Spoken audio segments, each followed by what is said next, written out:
हरे कृष्णा। आप सभी भक्तों का हार्दिक स्वागत है हमारे कार्यक्रम श्रीमद् भागवत अध्ययन में। इस कार्यक्रम में हम श्रीमद् भागवत ग्रंथ का गहनता से अध्ययन कर रहे हैं और अब तक 22 कक्षाएं इस विषय पर हम आयोजित कर चुके हैं। इस अध्ययन की विशेषता यह है कि इसमें हम श्रीमद् भागवत के पहले स्कंद के पहले श्लोक से आरंभ करके आगे बढ़ रहे हैं।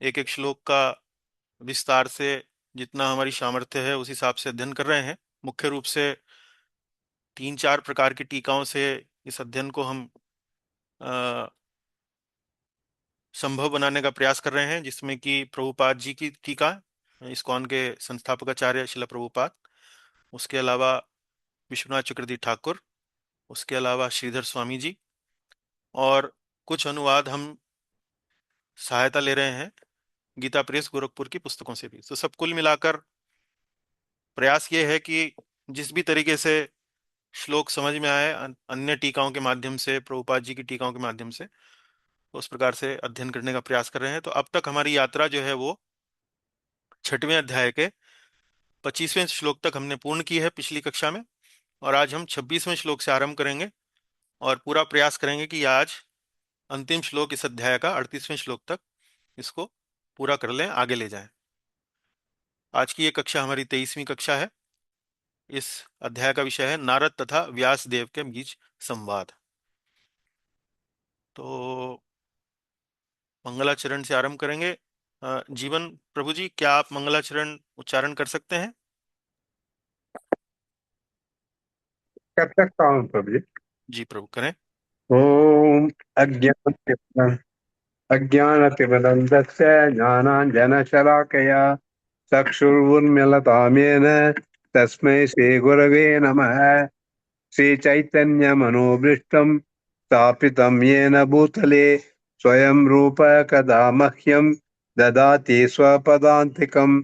वन्देऽहं श्रीगुरो युतपदकमलं श्रीगुरून् वैष्णवांश्च श्रीरूपं साग्रजातं सहगण रघुनाथान्वितं तं सजीवं साद्वैतं सावधूतं परिजनसहितं कृष्ण चैतन्य देवं श्री राधा कृष्ण पादान सह गण ललिता श्री विशाखान्वितांश्च। हे कृष्ण करुणा सिंधो दीनबंधो जगतपते गोपीश गोपिका कांता राधा कांता नमोस्तुते। तप्त कांचन गौरांगी राधे वृंदावनेश्वरी वृषभानुसुते देवी प्रणमामि हरिप्रिये। वाञ्छाकल्पतरुभ्यश्च कृपा सिन्धुभ्य एव च पतितानां पावनेभ्यो वैष्णवेभ्यो नमो नमः। जय श्री कृष्ण चैतन्य प्रभु नित्यानंद श्री अद्वैत गदाधरा शिवासादि गौर भक्त वृंदा। हरे कृष्ण कृष्ण कृष्ण हरे हरे हरे राम राम राम हरे हरे। ओम नमो भगवते वासुदेवाय। ओम नमो भगवते वासुदेवाय। ओम नमो भगवते वासुदेवाय। नारायणं नमस्कृत्य नरं चैव नरोत्तमं देवीं सरस्वतीं व्यासं ततो जयमुदीरयेत्। नष्टप्रायेषु अभद्रेषु नित्यं भागवत सेवया भगवती उत्तम श्लोके भक्तिर्भवती नैष्टिकी। कृष्णाय वासुदेवाय देवकी नंदनाय च नंदगोपकुमाराय गोविंदाय नमो नमः। हरे कृष्णा। थैंक यू प्रभु जी। हरे कृष्णा प्रभु जी, सुंदर उच्चारण प्रभु, थैंक यू, धन्यवाद। अब हम चलते हैं अपनी अगले पड़ाव पर, जिसमें हम पिछली कक्षा का पुनर्अवलोकन करेंगे। पुनर्अवलोकन अर्थात एक बार पुनः उसको संक्षेप में दोहराएंगे, ताकि अ, हमें स्मरण हो जाए कि पिछली कक्षा में क्या किया, ताकि आज की कक्षा से उसका संबंध जो है वो स्थापित हो जाए। तो पिछली कक्षा में श्लोक संख्या 14 से लेकर श्लोक संख्या 25 तक हमारी चर्चा हुई थी। इस चर्चा में हमने आपको बताया कि नारद मुनि, जब उनकी माता की मृत्यु हो जाती है, तो वे उत्तर दिशा की ओर यात्रा के लिए निकल जाते हैं। और यात्रा करते करते कुछ समय बाद उनको एक थकान अनुभव होती है। थकान को दूर करने के लिए वो एक नदी में स्नान करते हैं, वहां जल पीकर अपनी प्यास बुझाते हैं और फिर वहीं पर थोड़ी देर विश्राम करते हैं। उसके बाद वो एक पीपल के वृक्ष के नीचे बैठकर अपने मन में भगवान पर ध्यान लगाते हैं। तो पूर्व में भक्ति वेदांत ब्राह्मण जो उनके घर पर आए थे, उनसे उन्होंने भगवान के ऊपर मन में कैसे ध्यान लगाना चाहिए उस विधि को उन्होंने उनसे सीखा था। उसी विधि के अनुसार वे अपने मन में भगवान पर ध्यान लगाते हैं। तो नारद जी का हृदय भक्ति भाव से ओतप्रोत था। पहले ही वो भाव की स्थिति, भाव की अवस्था प्राप्त कर चुके थे। और भगवान के चरण कमलों पर ध्यान करते ही नेत्रों से आंसू उनके बहने लगे और उन्हें हृदय में भगवान का दर्शन होने लगा। तो ये हमने देखा कि कैसे उन्हें भगवान का दर्शन होता है। तो नारद जी के शरीर में भी कुछ इस प्रकार के लक्षण उपस्थित होने लगते हैं। उनके पूरे शरीर में रोमांच होने लगता है और इतना रोमांच होता है, इतना आनंद में वो डूब जाते हैं कि ना तो उन्हें स्वयं का और न ही भगवान का दर्शन है, उनका स्थापित रह पाता है। तो भगवान का दर्शन उनके हृदय से, मानस पटल से गायब हो जाता है। तो ऐसा दर्शन बंद होते ही तुरंत नारद जी व्याकुल हो जाते हैं, उदास हो जाते हैं। उस उदासी में, उस व्याकुलता में जो भगवान के ऊपर जो उन्होंने ध्यान लगा रखा था वह भंग हो जाता है। उन्हें वे दर्शन करने का प्रयास करते हैं लेकिन दर्शन दोबारा कर नहीं पाते हैं और इस कारण वे बड़े आतुर हो जाते हैं। उनकी आतुरता को, उनको, उनके व्याकुलता को समाप्त करने के लिए एक आकाशवाणी होती है। भगवान अपनी गंभीर एवं सुखद वाणी में उनको सांत्वना देते हैं। भगवान कहते हैं कि अब आप इस जन्म में मेरा दर्शन पुनः नहीं कर पाएंगे। तो जिन लोगों के कल्मश पूर्णतया समाप्त नहीं होते हैं उनको मेरा दर्शन अति दुर्लभ होता है। तो मेरे लालसा प्रकट करने के लिए मैंने तुम्हें अपना दर्शन दिया। तुम्हें मैंने अपना दर्शन इसलिए दिया ताकि तुम्हारे मन में मेरे लिए उत्कंठा जो है वो बहुत तीव्र हो जाए। तो यहाँ हमने देखा कि इस बात पर भी चर्चा करी थी विस्तार से कि कल्मश पूर्णतया समाप्त नहीं होने का मतलब ये नहीं है कि नारद मुनि के भीतर रजोगुण और तमोगुण थे। ऐसा नहीं था, क्योंकि वे पहले ही भाव अवस्था को प्राप्त कर चुके थे, भाव भक्ति को प्राप्त कर चुके थे। तो रजोगुण और तमोगुण का वहां पर उपस्थित होना संभव ही नहीं था।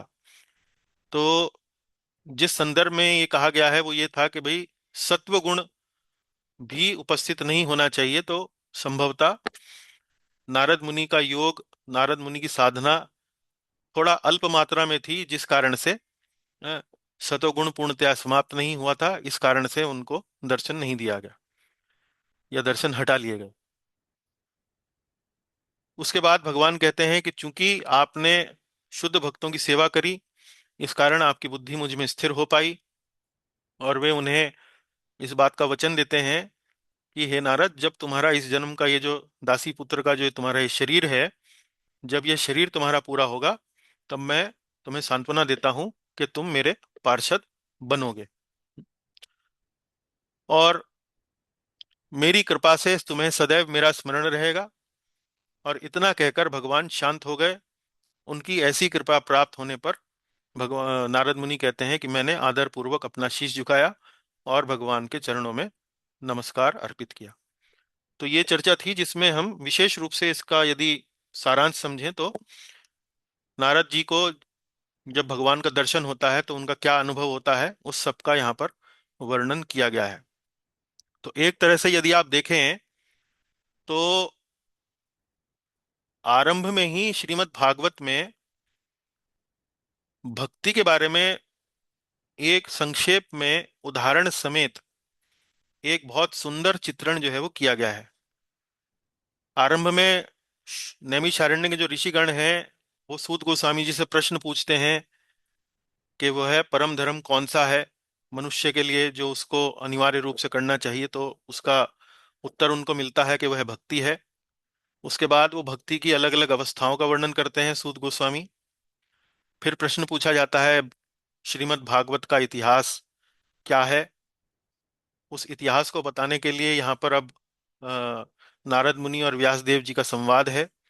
लेकिन इस संवाद में भी आप बड़े व्यावहारिक एक कथा के माध्यम से, नारद मुनि के जीवन के कथा के माध्यम से आप ये देख पा रहे हैं कि कैसे नारद मुनि ने अपने जीवन में वैधि भक्ति के माध्यम से अपनी भक्ति का जीवन आरंभ किया, और उसी भक्ति के जीवन में कैसे उन्होंने प्रगति करी, कैसे वे भाव की अवस्था तक पहुंचे, भाव की अवस्था में पहुंचने के बाद कैसे उनको भगवान के दर्शन हुए, उनके शरीर में लक्षण प्रकट हुए, कैसे भगवान ने अपने दर्शन हटा लिए, और कैसे ये सब संवाद हो रहा है। तो आप एक बड़ा व्यावहारिक उसका रूप भी देख रहे हैं कथा के माध्यम से। न केवल थ्योरेटिकली आप उसको पढ़ रहे हैं, बल्कि कथा के माध्यम से उसको चित्रित होते हुए भी देख रहे हैं। तो ये सब वही अवस्थाएं बता रखी हैं कि नारद मुनि कैसे पहले श्रद्धा, साधु संग, भजन क्रिया, अनर्थ निवृत्ति, आगे बढ़ते बढ़ते भाव की अवस्था तक पहुंच गए हैं। वो सब आप देख रहे हैं यहाँ पर। चलिए, अब हम ने चर्चा 25वें श्लोक तक कर चुके हैं। 26वें श्लोक से अब हम आगे बढ़ेंगे। अब आगे जो विषय जो हम लेंगे यहाँ पर, उसमें जैसे कि भगवान ने नारद जी को वचन दिया है कि इस जीवन काल को पूरा होते ही आपको मेरे पार्षद का शरीर मिलेगा, मेरे आप पार्षद के रूप में मेरे पास आ सकेंगे।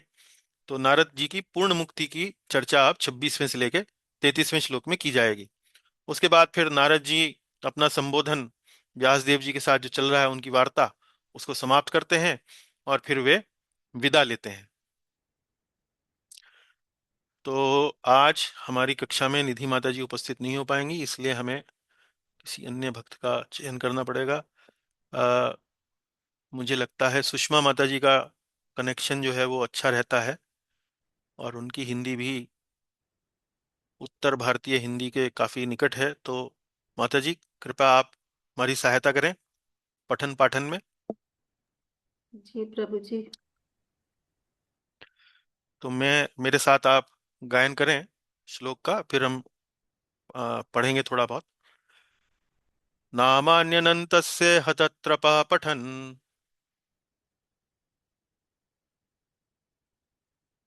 सुन पा रही हैं आप? सॉरी, अन, मैंने हाँ, हाँ, अनम्यूट नहीं किया। जी मैं जी। बिना उसके बोल रही थी। नामान्य अनन्तस्य हतत्रपः पठन्। गुह्यानि भद्राणि कृतानि च स्मरन्। गुह्यानि भद्राणि कृतानि च स्मरन्। गां पर्यटन् गां पर्यटं तुष्टमना गतस्पृहा। गां पर्यटन्स् तुष्टमना गतस्पृहः। कालं प्रतीक्षन् विमदो विमत्सराः। कालं प्रतीक्षन् विमदो विमत्सरः। लाल वाला पढ़ें। तभी से मैं लज्जा संकोच छोड़कर अनंत भगवान के नामों का कीर्तन करने लगा। नामान्य अनंतस्य, अनंतस्य षष्ठी विभक्ति है। अनंत के नाम का कीर्तन करने लगा। पठन, पठन अर्थात कीर्तन करने लगा, पाठ करने लगा।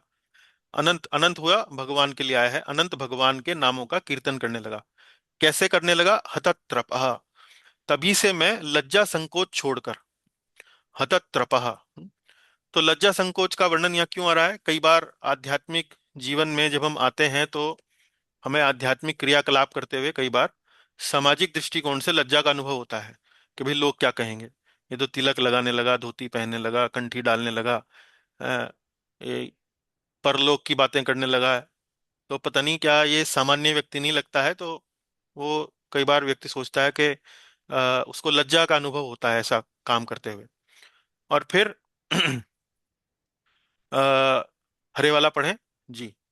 और उनकी रहस्यमयी व कल्याणकारी लीलाओं का स्मरण करने लगा। हाँ, गुह्यानी भद्राणी, गुह्यानी अर्थात रहस्यमयी, भद्राणी अर्थात कल्याणकारी, कृतानी अर्थात भगवान के कार्यकलाप, कृत्य भगवान के, च स्मरण, और उनकी रहस्यमयी व कल्याणकारी लीलाओं का स्मरण करने लगा। नीला में, नीले में पढ़ें जी। स्पृहा व मद मत्सर से रहित होकर मैं तुष्ट मन के साथ काल की प्रतीक्षा करते हुए पृथ्वी पर पर्यटन करने लगा। हम्म। गाम पर्यटम्स, तुष्ट मना। तो तुष्ट मना अर्थात संतोषी मन के साथ। गतस्पृहा, गतस्पृहा अर्थात आसक्ति से रहित होकर, भौतिक आसक्ति से रहित होकर। गता मतलब छोड़ देना, स्पृहा अर्थात आसक्ति। यहाँ आसक्ति शब्द जो है वो भौतिकतावादी विषयों के लिए आया है।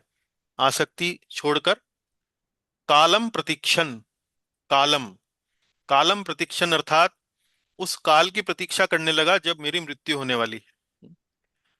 तो भगवान ने चूंकि उनको वचन दिया है कि वे इस शरीर के समाप्ति के बाद उनके पार्षद बनेंगे, तो कालम प्रतीक्षण, तो वे काल की प्रतीक्षा करते हुए, अपनी मृत्यु की प्रतीक्षा करते हुए, और क्या है, विमदो विमत्सरः, मद और मत्सर, यानी कि मिथ्या अहंकार तथा ईर्ष्या द्वेष को छोड़कर, संतोषी जन, संतोषी मन के साथ आसक्ति रहित होकर, मद और मत्सर का त्याग करके काल की प्रतीक्षा करने लगा।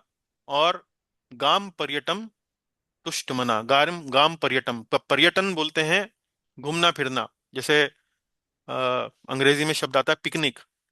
तो पिकनिक मनाने जाते हैं जैसे कई बार हम, तो पिकनिक मनाते हुए हमारे मन में ये भाव नहीं होता कि हमें कोई बहुत ज्यादा तैयारी करनी है, कोई बहुत ज्यादा बोझ मन पर नहीं रहता है। पर्यटन में अर्थात हम घूमते फिरते हुए वहां जाते हैं, आनंद मंगल करके वहां पर किसी स्थान पर लौट आते हैं। तो इसी प्रकार से नारद जी जो थे, भगवान के वचन से बड़ा संतोषी हुए, और गाम पर्यटन, इस प्रकार वे पृथ्वी पर पर्यटन करने लगे, ऐसे ही विचरण करने लगे बिना किसी विशेष प्रयोजन के। अब हम चलेंगे आगे।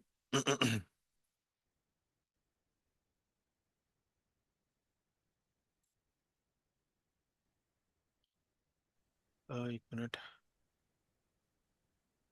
जी, तात्पर्य कुछ बिंदु हैं, पढ़ें जरा। हम्म। एक निष्ठावान भगवत भक्त के जीवन का संक्षेप में चित्रण इस श्लोक में किया गया है। जी। और वो निष्ठावान भक्त के क्या गुण हैं? अब नारद जी भाव भक्ति की अवस्था को प्राप्त कर चुके हैं, भगवान के प्रेम भक्ति को, प्रेम भाव को प्राप्त कर चुके हैं। तो उनका चित्रण कैसे किया गया है ऐसे भक्त का? तो देखें, अलग अलग शब्दों के माध्यम से किया है। हमने पिछले श्लोक में पढ़ा गतस्पृहा, पढ़े माता जी। गतस्पृहः हम्म। भौतिक इच्छाओं से मुक्त। हाँ जी। विमदः अहंकार से रहित, विनम्र। हम्म। मुझसे बड़ा पतित और कौन है, यह भाव। हम्म। विमत्सरः ईर्ष्या द्वेष से रहित। हम्म। तुष्ट मनः संतुष्टि अनुभव करते हुए। हम्म। कालम प्रतीक्षण वह समय कब आएगा जब मैं भगवान का पार्षद बनूंगा। हम्म। सामान्यतः कोई व्यक्ति मृत्यु की प्रतीक्षा नहीं करता। हम्म। वैष्णव संस्कृति में जब किसी भक्त की मृत्यु होती है तो प्रसाद वितरण किया जाता है। हम्म। अब यहाँ देखिए, ये तो हमने गतस्पृहा, विमदः विमत्सरः, तुष्टमनः, ये तो उनके एक भक्त के गुण हो गए कि वो किस प्रकार से अपना जीवन व्यतीत करता है या उसको व्यतीत करना चाहिए। हमारे जैसे, विशेष रूप से मेरे जैसे भक्तों के लिए ये एक प्रकार से शिक्षा है कि उसे अपना जीवन किस प्रकार व्यतीत करना चाहिए। कालम प्रतीक्षण, तो यहाँ पर बताया गया है कि वे अपने मृत्यु की प्रतीक्षा कर रहे हैं। सामान्यतः कोई व्यक्ति मृत्यु की प्रतीक्षा नहीं करता है कि भाई मैं प्रतीक्षा कर रहा हूँ कि कब मेरी मृत्यु होगी, ऐसा सामान्य रूप से नहीं देखा जाता है। लेकिन जो शुद्ध भक्त हैं, वे वास्तव में मृत्यु को किसी कष्ट के रूप में नहीं देखते हैं। वो मृत्यु को इस प्रकार देखते हैं कि वह समय आ गया अब जब हम अपने भगवान से अ, भेंट करने वाले हैं, जब हम भगवान के पास जाने वाले हैं। तो जिनके लिए पूरा जीवन हमने इतना साधना करी, संघर्ष किया, अब वह समय आ गया है, तो इसलिए वे एक प्रकार का आनंद का अनुभव करते हैं। तो इसी प्रकार से नारद जी भी अ, अपनी मृत्यु की प्रतीक्षा कर रहे हैं, क्योंकि पहली बात तो उनको ये आश्वासन था कि वे भगवान के पार्षद बनेंगे, भगवान ने स्वयं ही आश्वासन दिया। लेकिन सामान्यतः शुद्ध भक्त जो है, उनको इस बात का अंदाजा होता है कि यदि वे जीवन के अंत में उनकी साधना सफल हुई, भगवान की प्राप्ति हुई, भगवत प्राप्ति हुई, तो वैसे कुछ खोने के लिए नहीं है। और यदि नहीं भी हुई तो अगला जन्म होगा तो वहां फिर से भगवान के ही चरण कमलों की सेवा में हमें लगाना है। तो इस प्रकार से वह हर हर परिस्थिति में संतुष्ट रहता है। और मृत्यु को लेकर अलग अलग संस्कृतियों में अलग अलग भाव रहते हैं। जैसे कई बार जब मृत्यु हो जाती है तो घर में कुछ दिनों तक खाना नहीं बनता है, भोजन नहीं पकता है। वैष्णव संस्कृति में लेकिन यदि कोई पहुंचा हुआ भक्त, उसकी मृत्यु होती है तो ऐसे में अ, एक अ, भोजन का भोज का प्रीति भोज का आयोजन किया जाता है, प्रसाद वितरण किया जाता है। उसको एक उत्सव के रूप में आयोजित किया जाता है। क्यों? क्योंकि वे प्रसन्न होते हैं। क्यों? क्योंकि ये जो व्यक्ति है दिवंगत होने के बाद वो वास्तव में भगवत प्राप्ति उसकी हो गई है। तो जिस कारण से उसने अपना पूरा जीवन लगाया वह उसकी प्राप्ति कर चुका है। तो इसलिए मृत्यु को सामान्यतः उत्सव की दृष्टि से वहां पर देखा जाता है। तो अलग अलग भाव आपको इस संदर्भ में मिलेंगे। चलिए अब हम चलते हैं आगे। जी, इस श्लोक में अब हम पढ़ेंगे। माता जी पढ़िए मेरे साथ। एवं कृष्णमतेर्ब्रह्मन् एवं कृष्णमतिर्ब्रह्मन् नासक्तस्य मल आत्मनः नासक्तस्य मलात्मनः कालः प्रादुर्भूतकाले कालः प्रादुर्भूतकाले तडित् यथा। तड़ित सौदामनि यथा। पढ़ें लाल वाला। हम्म हे ब्राह्मण व्यासदेव, इस प्रकार कृष्ण मती हुआ आसक्ति से रहित अमल मन के साथ। एवं कृष्ण मतेर ब्रह्मन। तो ब्रह्मन शब्द यहाँ किसके लिए आया है? ब्राह्मण। हे व्यासदेव, एवं कृष्ण मतेर ब्रह्मन। कृष्ण मतेर, कृष्ण मतेर अर्थात कृष्ण में जिसकी मति हो गई हो, कृष्ण में जिसका मन हो गया हो, इस प्रकार कृष्णमति हुआ। एवं कृष्णमतेर ब्रह्मन आसक्त अस्य आसक्तस्य आत्मलः आसक्तस्य अमल आत्मनः आसक्तस्य आसक्तस्य अर्थात आसक्ति से रहित और अमल मन के साथ। तो अब नारद जी जो अब बता रहे हैं कि कैसे उनको पूर्ण मुक्ति प्राप्त हुई, अपना शरीर कैसे उनका त्यागा उन्होंने। तो उसका उल्लेख दे रहे हैं कि मृत्यु के समय उनकी चेतना, उनका भाव मन का कैसा था। तो कृष्णमते अर्थात कृष्णमति युक्त, आसक्ति से रहित, अमल मन के साथ। उसके बाद पढ़े माता जी हरे में। समय आने पर मृत्यु को प्राप्त हुआ, जैसे बिजली अचानक कौंध जाती है। हम्म कालः प्रादुर्भूत काले। तो दो बार यहाँ पर काल शब्द आया है। कालः प्रादुर्भूत काले, काल से काल को प्राप्त हुआ। काल से काल को प्राप्त हुआ। तड़ित सौदामनी यथा, जैसे बिजली अचानक कौंध जाती है। तो तड़ित और सौदामनी, वास्तव में दोनों ही शब्दों का अर्थ, तड़ित और सौदामनी, दोनों का ही शब्द बिजली होता है। जैसे बिजली आकाश में कौंधती है वर्षा ऋतु में। तो तड़ित सौदामनी यथा कालः प्रादुर्भूत काले। तो कालः कालः दो शब्द यहाँ पर काल के आए हैं। तो एक शब्द का अर्थ जो है वो लगाया गया है कालः, जो पहला शब्द है वो तो मृत्यु के लिए आया है।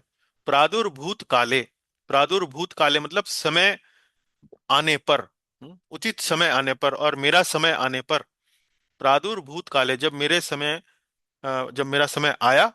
अ, नारद जी कह रहे हैं प्रादुर्भूत काले कालः, मुझे मृत्यु प्राप्त हुई। कैसे मृत्यु प्राप्त हुई? जैसे बिजली अचानक कौंध जाती है।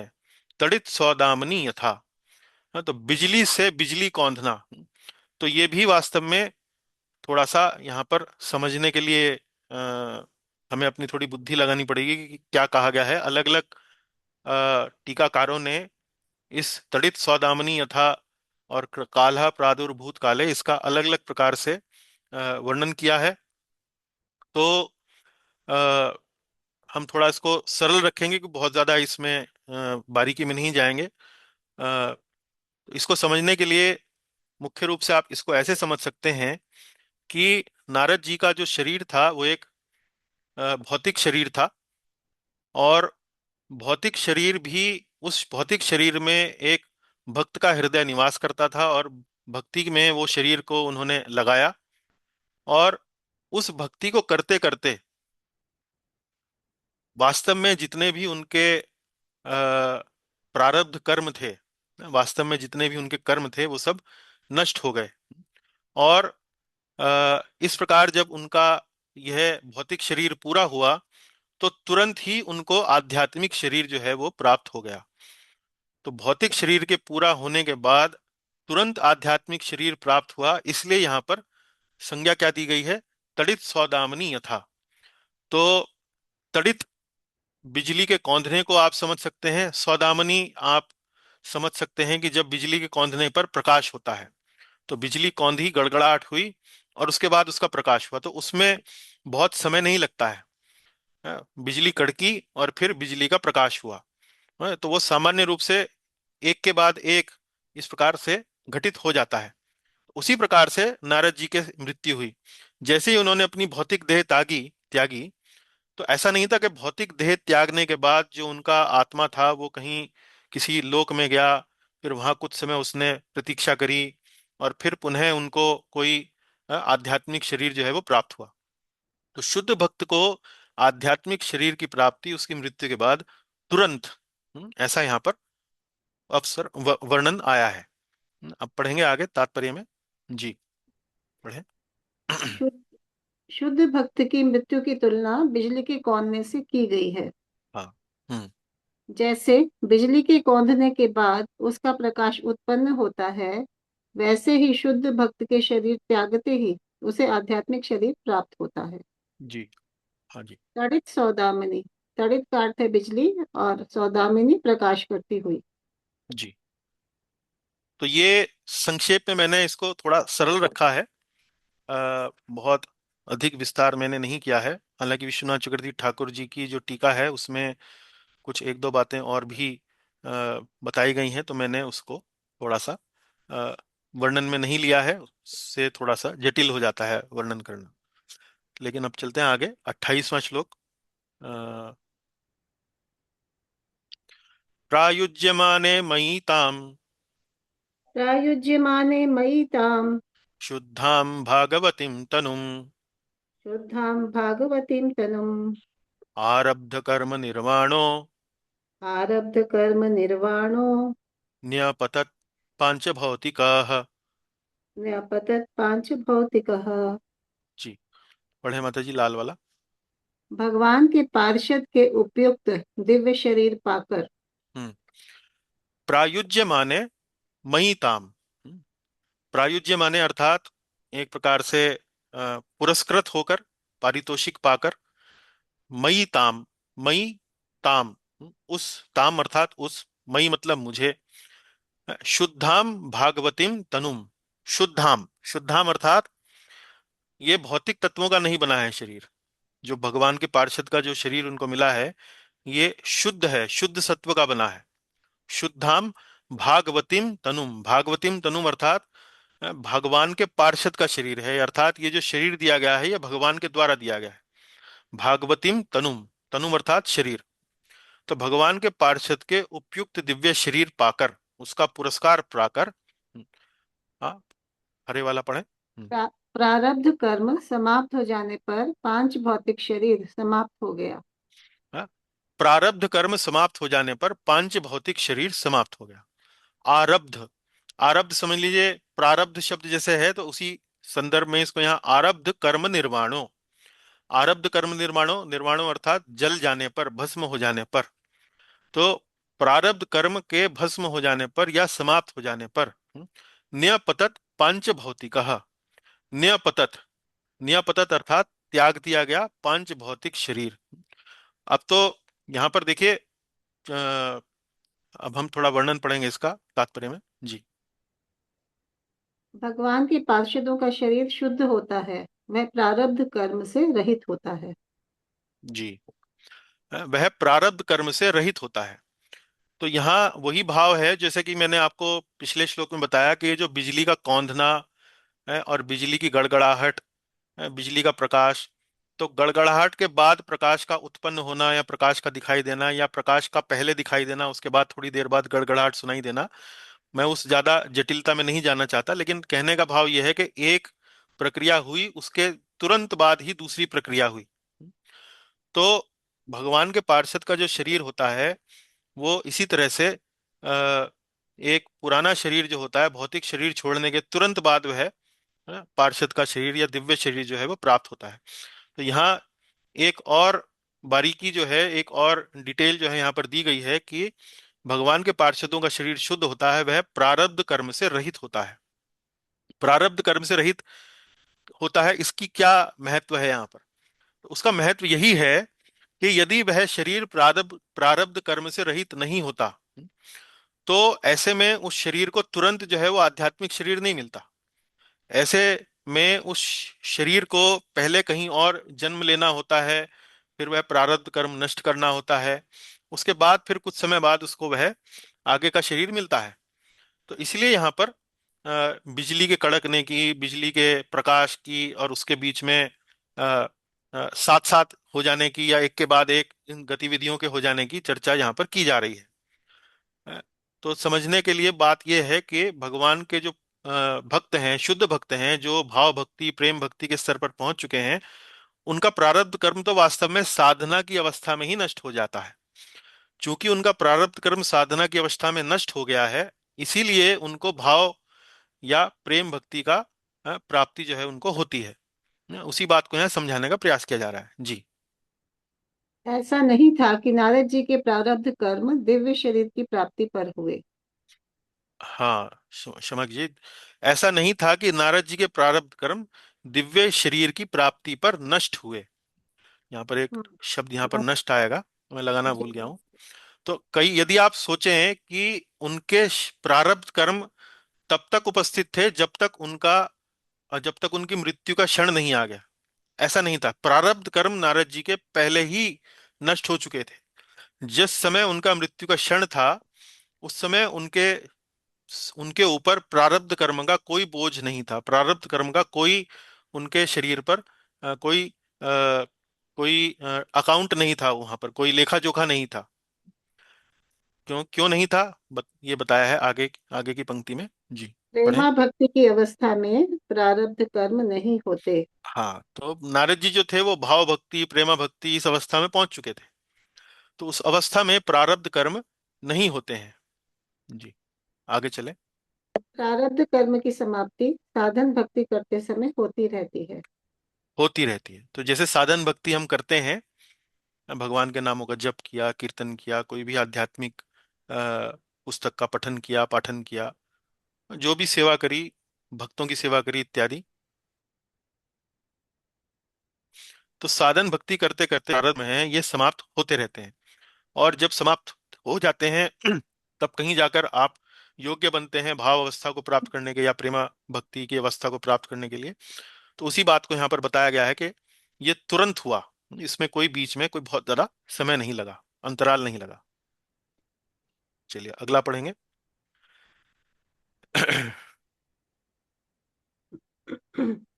कल्पांत इदमादाय। कल्पांत इदमादाय। एक मिनट। हाँ, कल्पांत इदमादाय कल्पांत इदमादाय।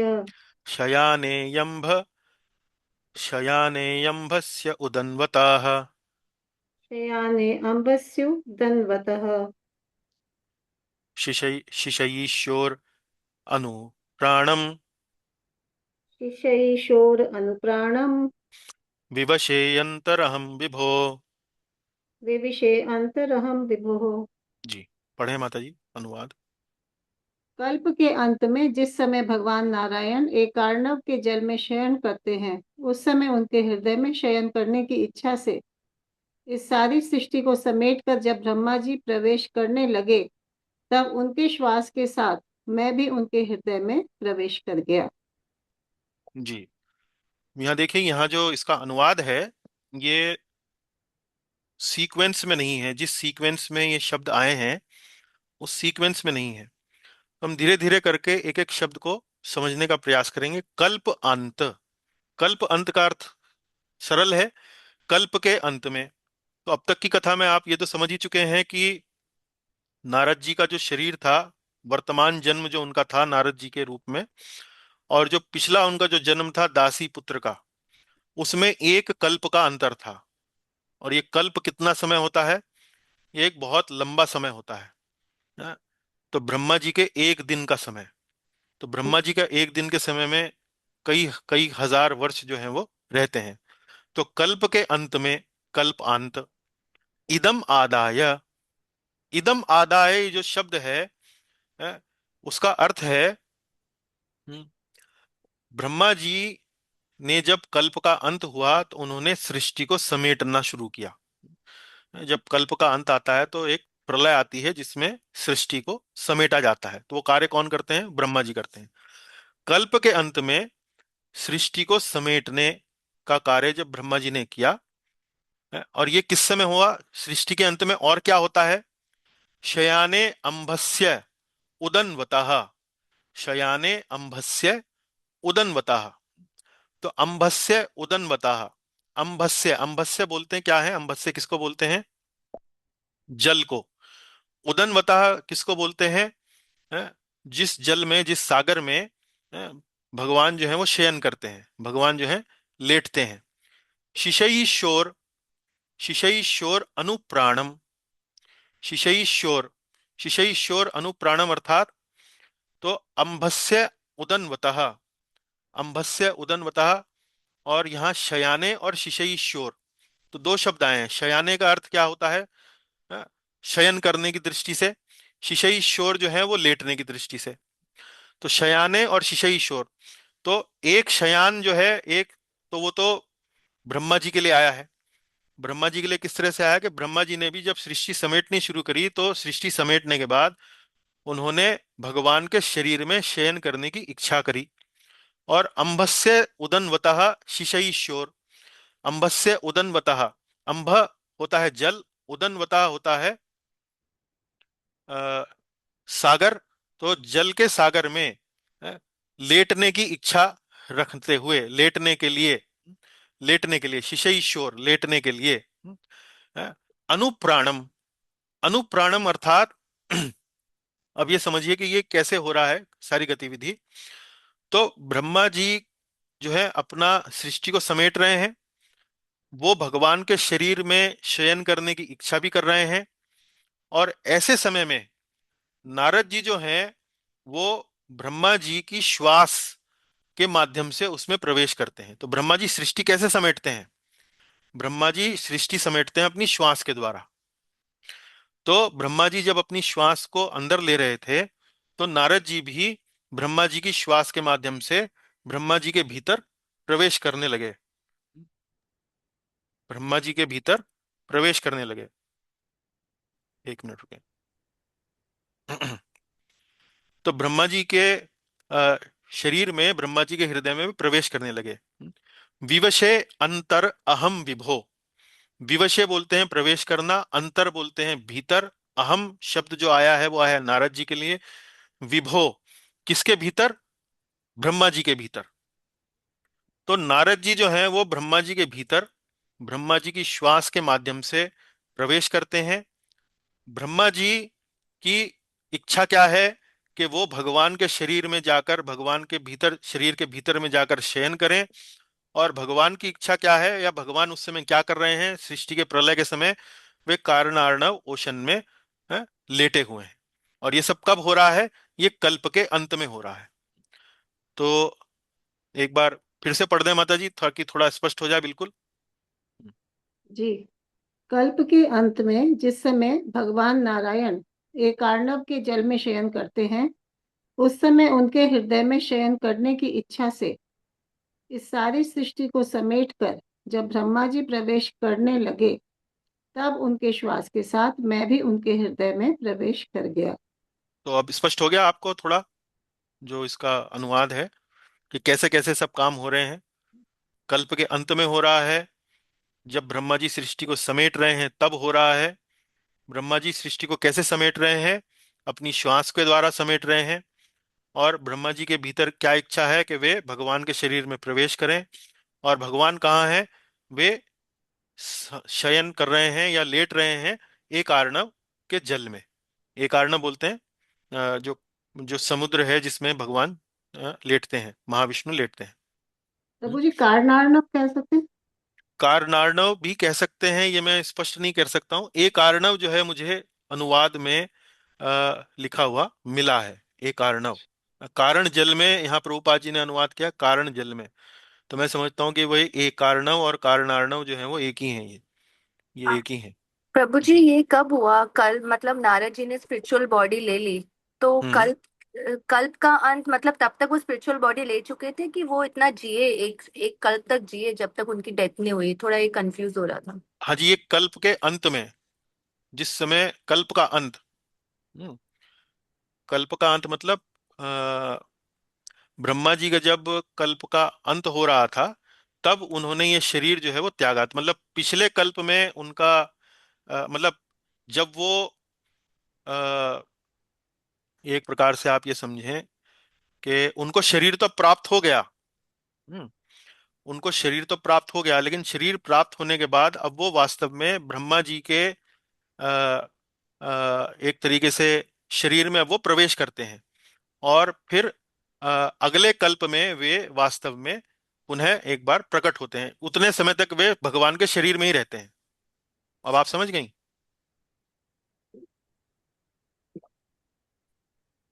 नहीं समझ में आया?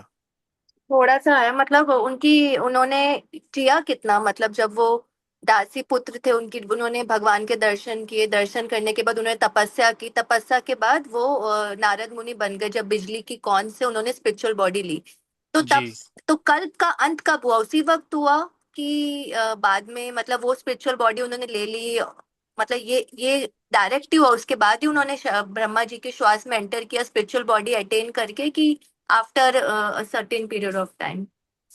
देखिए, यहाँ पर कल्प के अंत में लिखा है। हम्म। तो कल्प का अंत जब होता है तो उन्होंने ये सब काम जो है वो कल्प के अंत में ही हुआ है, ऐसा लगता है मुझे। अच्छा। हाँ। उसके बाद वो कई लंबे समय तक वो भगवान के शरीर में ही रहते हैं। और फिर जब पुनः दूसरे कल्प में जब सृष्टि होती है, तब वे पुनः ब्रह्मा जी के माध्यम से वो जन्म लेते हैं। अब वो ओके। अगले श्लोक में आएगा। जी, थैंक यू। जी। पढ़े माता जी यहाँ से।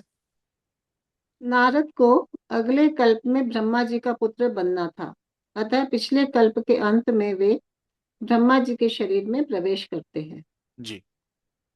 ठीक है, तो ये आपको शायद समझ में आ गया होगा। जैसा कि नारद जी को क्या बोलते हैं, ब्रह्मा जी का पुत्र बोलते हैं, तो ब्रह्मा जी के पुत्र उनको बनना था। तो उनको जब आध्यात्मिक शरीर मिला और उस कल्प के अंत में उन्होंने फिर वे ब्रह्मा जी के श्वास के माध्यम से उनके भीतर पहुंच गए। और अगले कल्प में वे ब्रह्मा जी के ही शरीर से वे उत्पन्न हुए। आगे पढ़ें। भगवान के समान उनके शुद्ध भक्त लीला करते हैं। जी। आगे पढ़ें। जैसे भगवान माता देवकी के गर्भ में प्रवेश करते हैं, उसी प्रकार नारद भी ब्रह्मा जी में प्रवेश करते हैं। जी। हाँ, तो ये कैसे? थोड़ा, हाँ एक मिनट रुके। तो यहाँ पर विश्वनाथ चक्रवर्ती ठाकुर जी की जो टीका है उसमें वर्णन इस प्रकार से दिया गया है कि ये एक प्रकार की लीला है, भक्तों की, शुद्ध भक्तों की लीला है। तो उनकी लीला को तुलना की गई है, जैसे भगवान लीला करते हैं ऐसे ही भक्तगण भी लीला करते हैं। भगवान लीला कैसे करते हैं? वे जब अपना जन्म लेते हैं तो वो देवकी, माता देवकी के गर्भ में प्रवेश करते हैं और उसके बाद फिर वे प्रकट हो जाते हैं। इसी प्रकार जी नारद जी भी जो हैं वो एक प्रकार से अपनी लीला कर रहे हैं। वे ब्रह्मा जी के अंदर प्रवेश कर चुके हैं और अगले कल्प में वे अब नारद जी के माध्यम से या ब्रह्मा जी के माध्यम से नारद जी के रूप में, उनके ब्रह्मा जी के पुत्र के रूप में वो प्रकट होंगे। अब देखिए, छोटी छोटी बातें जो हैं वो मैं यहाँ पर स्पष्ट कर रहा हूँ। पढ़े माता जी। कैसे? अहम विभोः अंतर अनुप्राणम विविशे। हम्म। मैं ब्रह्मा के श्वास के साथ उनके हृदय में प्रवेश करता हूँ। हाँ, अहम मैं, विभो ब्रह्मा जी, ब्रह्मा जी के अंतर भीतर, अनुप्राणम अर्थात उनके श्वास के माध्यम से, विविशे अर्थात प्रवेश करना। तो इस तरह से अलग अलग संस्कृत के शब्द हैं, उनसे आप ये मैं ब्रह्मा जी के श्वास के साथ उनके हृदय में प्रवेश करता हूँ। और ये कब होता है, ये सब गतिविधि कैसे हो रही है? तो कल्पांत, कल्प कल्प के के अंत अंत में, में जी। उस समय क्या चल शयाने रहा है? हाँ, उस समय क्या चल रहा है? शयाने अंबसी आम्बसी उदन्वतः। उदन्वतः, हाँ नारायण जब एकार्णव सागर में शयन कर के जल में शयन करते हैं। जी, आगे पढ़ें। इ- इदम आदाय जब ब्रह्मा तीनों लोगों को समेटते हैं। जी, शिष्य विशो हो जब ब्रह्मा जी नारायण में शयन की इच्छा करते हैं। जब ब्रह्मा जी नारायण में शयन की इच्छा करते हैं। ठीक। तो ये श्लोक थोड़ा सा संस्कृत की दृष्टि से और समझने की दृष्टि से थोड़ा सा कंफ्यूजिंग हो सकता है, इसलिए मैंने थोड़ा इसको विस्तार से समझाने का प्रयास किया। आगे चलते हैं 30वें श्लोक पर। सहस्रयुग पर्यन्ते सहस्रयुग पर्यन्ते उत्थायेदंसि स्रक्षताः उत्थायेदंसि शिक्षतः मारीचीमिश्रा ऋषयः मरीचि मिश्रा ऋषयः प्राणेभ्योऽहं च जज्ञिरे। प्राणेभ्योऽहं च जगिरे। जी, लाल में पढ़ें। एक सहस्त्र चतुर्युगी बीत जाने पर जब ब्रह्मा जगे और उन्होंने सृष्टि करने की इच्छा की। हम्म। एक सहस्र युगी बीत जाने पर जब ब्रह्मा जगे, सहस्र युग पर्यंतम, पर्यंतम मतलब बीत जाने के बाद। तो अब आप देखिए, माता जी के प्रश्न का उत्तर मिल गया कि भाई पिछले कल्प के अंत में उन्होंने प्रवेश किया शरीर में, उसके बाद फिर एक सहस्र युग बीता, और उसके बाद जब ब्रह्मा जी जगे और ब्रह्मा जी ने जब सृष्टि करने की इच्छा की, सी सृक्षतः, बीतने पर उन्हें सृजन करने की इच्छा प्रकट की। उत्थायेदम बीत जाने पर, सहस्र युग पर्यंते, इस सृष्टि की इच्छा करी, पुनः उसको सृजन करने की इच्छा करी। तो फिर क्या हुआ, पढ़ें आगे। तब उनकी इंद्रियों से मरीचि आदि ऋषियों के साथ मैं भी प्रकट हो गया। मरीचिम ऋषा, मरीचिम मरीचिम मिश्रा ऋषयाः। तो मरीचि आदि ऋषियों के साथ, मरीचि जैसे ऋषि, मरीचि मिश्रा अर्थात मरीचि जैसे ऋषि, हाँ, ऐसे ऋषियों के साथ, प्राणेभ्यो हम, प्राणेभ्यो हम अर्थात उनकी इंद्रियों से, अहम च जगगिरे, जगगिरे अर्थात मैं प्रकट हो गया। तो नारद जी जो हैं वो ब्रह्मा जी की इंद्रियों से प्रकट हुए, और जिस जिस समय नारद जी प्रकट हुए उस समय मरीचि और अन्य ऋषिगण भी उनके साथ साथ प्रकट हुए। तो मरीचि मिश्रा ऋषयः प्राणेभ्यो हम च जगगिरे। ठीक है। आगे अब हम इसका, इसमें और कोई विशेष ज्यादा समझने के लिए नहीं है। अ, आगे का श्लोक हम देखते हैं, 31वां श्लोक। अंतर्बहिश्च लोकान् स्त्रीन् अंतर्बहिष्य लोकान् स्त्रीन् पर्यम्यस्क पर्यम्यस्कन्दिव्रताः पर्येम्यस्कन्दितव्रतः स्कन्दितव्रतः जी। स्कन्दितव्रतः अनुग्रहान् महाविष्णोर् अनुग्रहान् महाविष्णोर् विघात गतिः क्वचित्। विघात गति क्वचित्। जी। अब इसमें पहले हरे वाला पढ़ें। तभी से मैं भगवान की कृपा से अनुग्रहान महाविष्णुर, तो महाविष्णु के अनुग्रह से, महाविष्णु की कृपा से, उसके बाद क्या हुआ, पढ़ें पीला। वैकुंठ आदि में और तीनों लोकों में बाहर और भीतर बिना रोक टोक विचरण किया करता हूँ। हम्म। हाँ, वैकुंठ आदि में और तीनों लोकों में, बाहर और भीतर, अंतर बहिश्च लोकान स्त्रीन, लोकान स्त्रीन अर्थात तीनों लोकों में, अंदर और बाहर, तो तीन लोग हैं, अ, एक पाताल लोक हैं, एक पृथ्वी लोक हैं, और पृथ्वी लोक से ऊपर ऊंचे लोक हैं। अ, तो लोकान स्त्रीन अंतर बहिर, तो तीनों लोकों के अंदर और तीनों लोकों के बाहर। तो तीनों लोकों के अंदर तो ये होगा कि अभी भौतिक जगत में ही विचरण कर रहे हैं, और भौतिक जगत के बाहर अर्थात क्या हुआ, वे आध्यात्मिक लोकों में भी विचरण कर रहे हैं। तो आध्यात्मिक लोकों में विचरण करना क्या हुआ, वैकुंठ लोकों में विचरण कर रहे हैं। तो नारद मुनि जो हैं वो एक विशेष व्यक्ति हैं, जिन्हें एक प्रकार से किसी भी लोक में आने जाने के लिए, चाहे वे आध्यात्मिक जगत के हों चाहे वे भौतिक जगत के हों, उन्हें वीजा लेने की जरूरत नहीं है, आवश्यकता नहीं है। जैसे हमें तो एक देश से दूसरे देश जाने की भी आवश्यकता होती है, वीजा लेने की, है? और वीजा का प्रावधान वास्तव में क्यों बनाया गया है? वीजा का प्रावधान वास्तव में इसलिए बनाया गया है ताकि एक व्यक्ति जो है वो किसी दूसरे स्थान पर अ, अवैध रूप से, गैर कानूनी रूप से प्रवेश ना कर सके। तो मान लीजिए मेरी मंशा जो है वो उचित नहीं है, और मैं अमेरिका जाकर वापस नहीं आना चाहता हूं, तो एक प्रकार से मैं अपनी स्वतंत्रता का दुरुपयोग कर रहा हूं। तो लोग बाग, ताकि अपनी स्वतंत्रता का दुरुपयोग ना करें, तो इसीलिए ये वीजा की सब प्रणाली जो है बनाई गई है।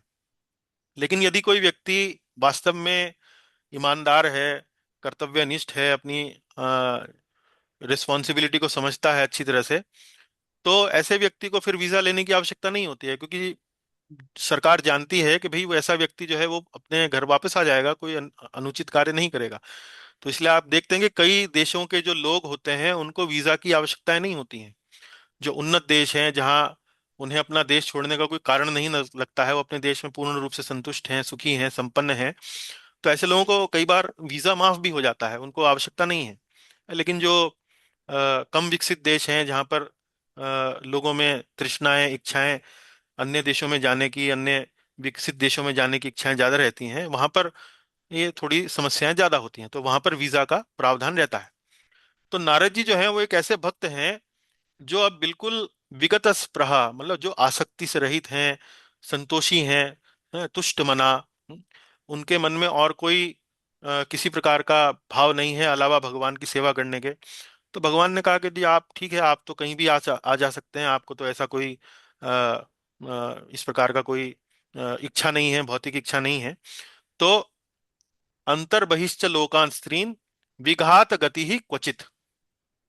वैकुंठ आदि में और तीनों लोकों में, बाहर और भीतर, बिना रोक टोक, विघात गति ही, विघात गति अर्थात बिना रोक टोक, बिना रोक टोक वो पर्यटन कर सकते हैं, वो आना जाना कर सकते हैं। विघात गति ही, बिना रोक टोक, हाँ जी। और नीला पढ़े। मेरे जीवन का व्रत भगवत भजन अखंड रूप से चलता रहता है। हाँ, तो ऐसा क्यों है? ऐसा इसलिए है क्योंकि नारद जी जो है वो बस पूरा समय जो है वो भगवत भजन अखंड रूप से करते रहते हैं, भगवान की सेवा में बिना किसी रोक टोक के, बिना किसी बाधा के वो लगे हुए हैं। तो मेरा जीवन का व्रत भगवत भजन अखंड रूप से चलता रहता है। पढ़ेंगे इसके कुछ बिंदु जी। मरीचि जैसे ऋषिगण कर्मयोग में स्थित होने के कारण इस भौतिक जगत के बाहर नहीं जा सकते। जी, अब यहाँ जो वर्णन मैं दे रहा हूं ये मुख्य रूप से आप देखेंगे विश्वनाथ चक्रवर्ती ठाकुर जी की टीका से है। प्रभुपाद जी की जो टीका है वो भी लगभग लगभग इन्हीं बिंदुओं पर आधारित है। आप इस भाव को प्रभुपाद जी की टीका में भी देख सकते हैं। तो मरीचि और यहाँ पर चतुष्क कुमार, इन दो ऋषियों का उदाहरण दिया गया है। क्यों उदाहरण दिया गया? क्योंकि पिछले श्लोक में मरीचि और अन्य ऋषियों का उदाहरण आया कि कैसे कल्प के आरंभ में मरीचि और अन्य ऋषिगण जो हैं वो ब्रह्मा जी के शरीर से उत्पन्न होते हैं। मैं भी उसी समय उत्पन्न होता हूँ, नारद जी कहते हैं। तो यहाँ पर उसी वर्णन को पकड़ते हुए तात्पर्य जो है वो विश्वनाथ चक्रवर्ती ठाकुर जी ने भी वैसे ही लिखा है, और हमारे प्रभुपाद जी ने भी वैसे ही तात्पर्य लिखा है। तो वो मरीचि ऋषि का अच्छा, ये वर्णन कहाँ से लिया है इन्होंने? मूल रूप से ये इन्होंने मूल रूप से वर्णन लिया है नरसिंह पुराण से। तो नरसिंह पुराण में एक श्लोक आता है जिसमें जो मरीषि हैं उनको कर्मयोगी बताया गया है और चतुष कुमारों को ज्ञान योगी बताया गया है। तो मरीचि जैसे ऋषिगण कर्मयोग में स्थित होने के कारण इस भौतिक जगत से बाहर नहीं जा सकते हैं। तो सामान्य रूप से जो व्यक्ति कर्मयोग में लगा होता है उसका जो अंततोगत्वा जो परिणाम होता है वो होता है हृदय की शुद्धि। हृदय की शुद्धि होने पर वह अन्य योगों को कर सकता है, जैसे ज्ञान योग को कर सकता है। तो कर्मयोगी का जो गति है उसकी गति ये नहीं होती है कि वो भौतिक जगत से बाहर जा सकता है। वो भौतिक जगत में ही रहता है, संभवतः किसी उच्च लोक में अवश्य चला जाए, लेकिन उसको अन्य लोगों को छोड़कर, भौतिक जगत को छोड़कर उसकी मुक्ति का जो द्वार है वो सामान्य रूप से खुलता नहीं है। अन्य जब तक वो यदि कर्मयोग करने के बाद शुद्ध हो जाए और उसके बाद फिर ज्ञान योग इत्यादि प्रक्रिया में अपने आप को लगाकर फिर वह मुक्ति प्राप्त कर ले, वो बात अलग है। लेकिन केवल और केवल कर्मयोग के माध्यम से भौतिक जगत से बाहर नहीं जाया जा सकता है। तो मरीचि का उदाहरण इसलिए दिया गया है। आगे पढ़े माता जी। चतुष्कुमार ज्ञान योग में स्थित होने के कारण ब्रह्म सायुज्य प्राप्त किए हुए हैं। ऐसे व्यक्ति भौतिक जगत में नहीं आते कि कहीं कर्म बंधन में न फंस जाए। जी, अब इसके विपरीत कौन है? ज्ञान योगी हैं। जैसे उदाहरण दिया गया चतुष कुमार का। तो ये जो चार कुमार हैं ये ब्रह्म भूत प्रसन्न आत्मना शोचती न कांक्षती, ये तो ब्रह्म साक्षात्कारी व्यक्ति हैं, आत्मा राम, आत्मा में संतुष्ट रहने वाले। तो ऐसे लोग जो हैं ये वास्तव में ब्रह्म सायुज्य प्राप्त किए हुए होते हैं। ब्रह्म सायुज्य मतलब ब्रह्म से एकाकार, ब्रह्म साक्षात्कार प्राप्त किए होते हैं। तो ये ब्रह्म में रहते हैं। तो ऐसे व्यक्ति जो हैं वो भौतिक जगत में नहीं आते या आना नहीं चाहते। जो ये ज्ञान योगी हैं, ये जब इनको मुक्ति मिल चुकी है, ये भौतिक जगत से मुक्त हो चुके हैं, तो इनकी इच्छा ये नहीं रहती है कि ये वास्तव में भौतिक जगत में फिर से आए। क्यों? क्योंकि इन्हें ये डर रहता है कि भौतिक जगत में कर्म बंधन में फिर से ना फंस जाएं। तो दो श्रेणी के लोग हो गए, एक तो भौतिक जगत से पार नहीं जा सकते कर्मयोगी, और ज्ञान योगी जो मुक्ति प्राप्त कर चुके हैं वो भौतिक जगत में आना नहीं चाहते। लेकिन इसके विपरीत कौन है? शुद्ध भक्त। पढ़े माता जी।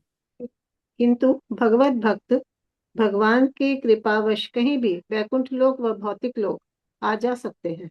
हाँ, तो नारद जी का उदाहरण दिया गया है कि भाई उनको तो चाहे भौतिक जगत हो चाहे आध्यात्मिक जगत हो, कहीं भी अपनी मर्जी से वीणा उठाई और भगवत कीर्तन करते हुए कहीं भी वे चले जाते हैं। चलिए आगे पढ़ेंगे अब 32वां श्लोक। देवदत्ताम इमाम वीणाम देवदत्तामिमां वीणां स्वर ब्रह्म विभूषिताम स्वर ब्रह्मा विभूषितां मूर्छयित्वा हरि कथाम मूर्छयित्वा हरिकथां गायमानमश्च राम्यहम्।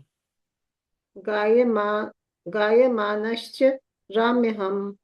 अ, जी।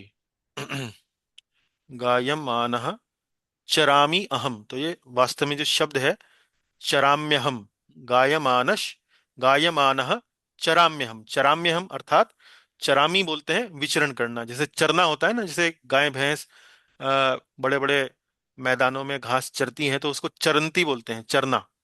तो चराम्य का अर्थ होता है वास्तव में विचरण करना, संस्कृत का शब्द है। पढ़े माता जी पीला। हम्म।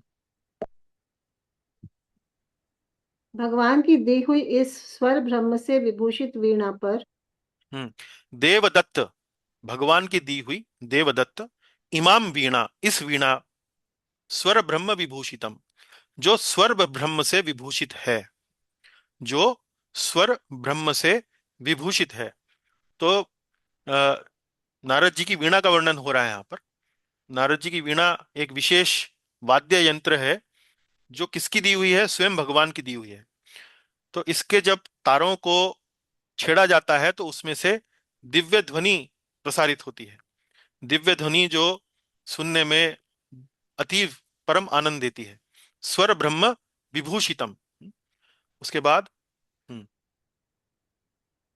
तान छेड़कर मैं उनकी लीलाओं का गान करता हुआ सारे संसार में विचरता हूँ। तान छेड़कर मूर्छयित्वा, मूर्छयित्वा हरि कथाम, मैं उनकी लीलाओं का गान करता हूं। तो वीणा के तारों की झंकार से, हम्म, उसकी सहायता से, जैसे संगीत देते हुए, हरि कथाम गायम, गायमानश, गायमानः, हरि कथाम गायमानः, गायमानः अर्थात निरंतर गाते हुए, गायमानः अर्थात निरंतर गाते हुए, चरामी अहम, सारे संसार में मैं विचरण करता हूँ। मूर्छयित्वा हरि कथाम गायमाना चरामी अहम। पढ़ेंगे जी? पढ़े माता जी? एक मिनट रुकिए जरा, यहाँ पर इसका थोड़ा सा एनिमेशन कर देते हैं। इसका तो हो चुका है।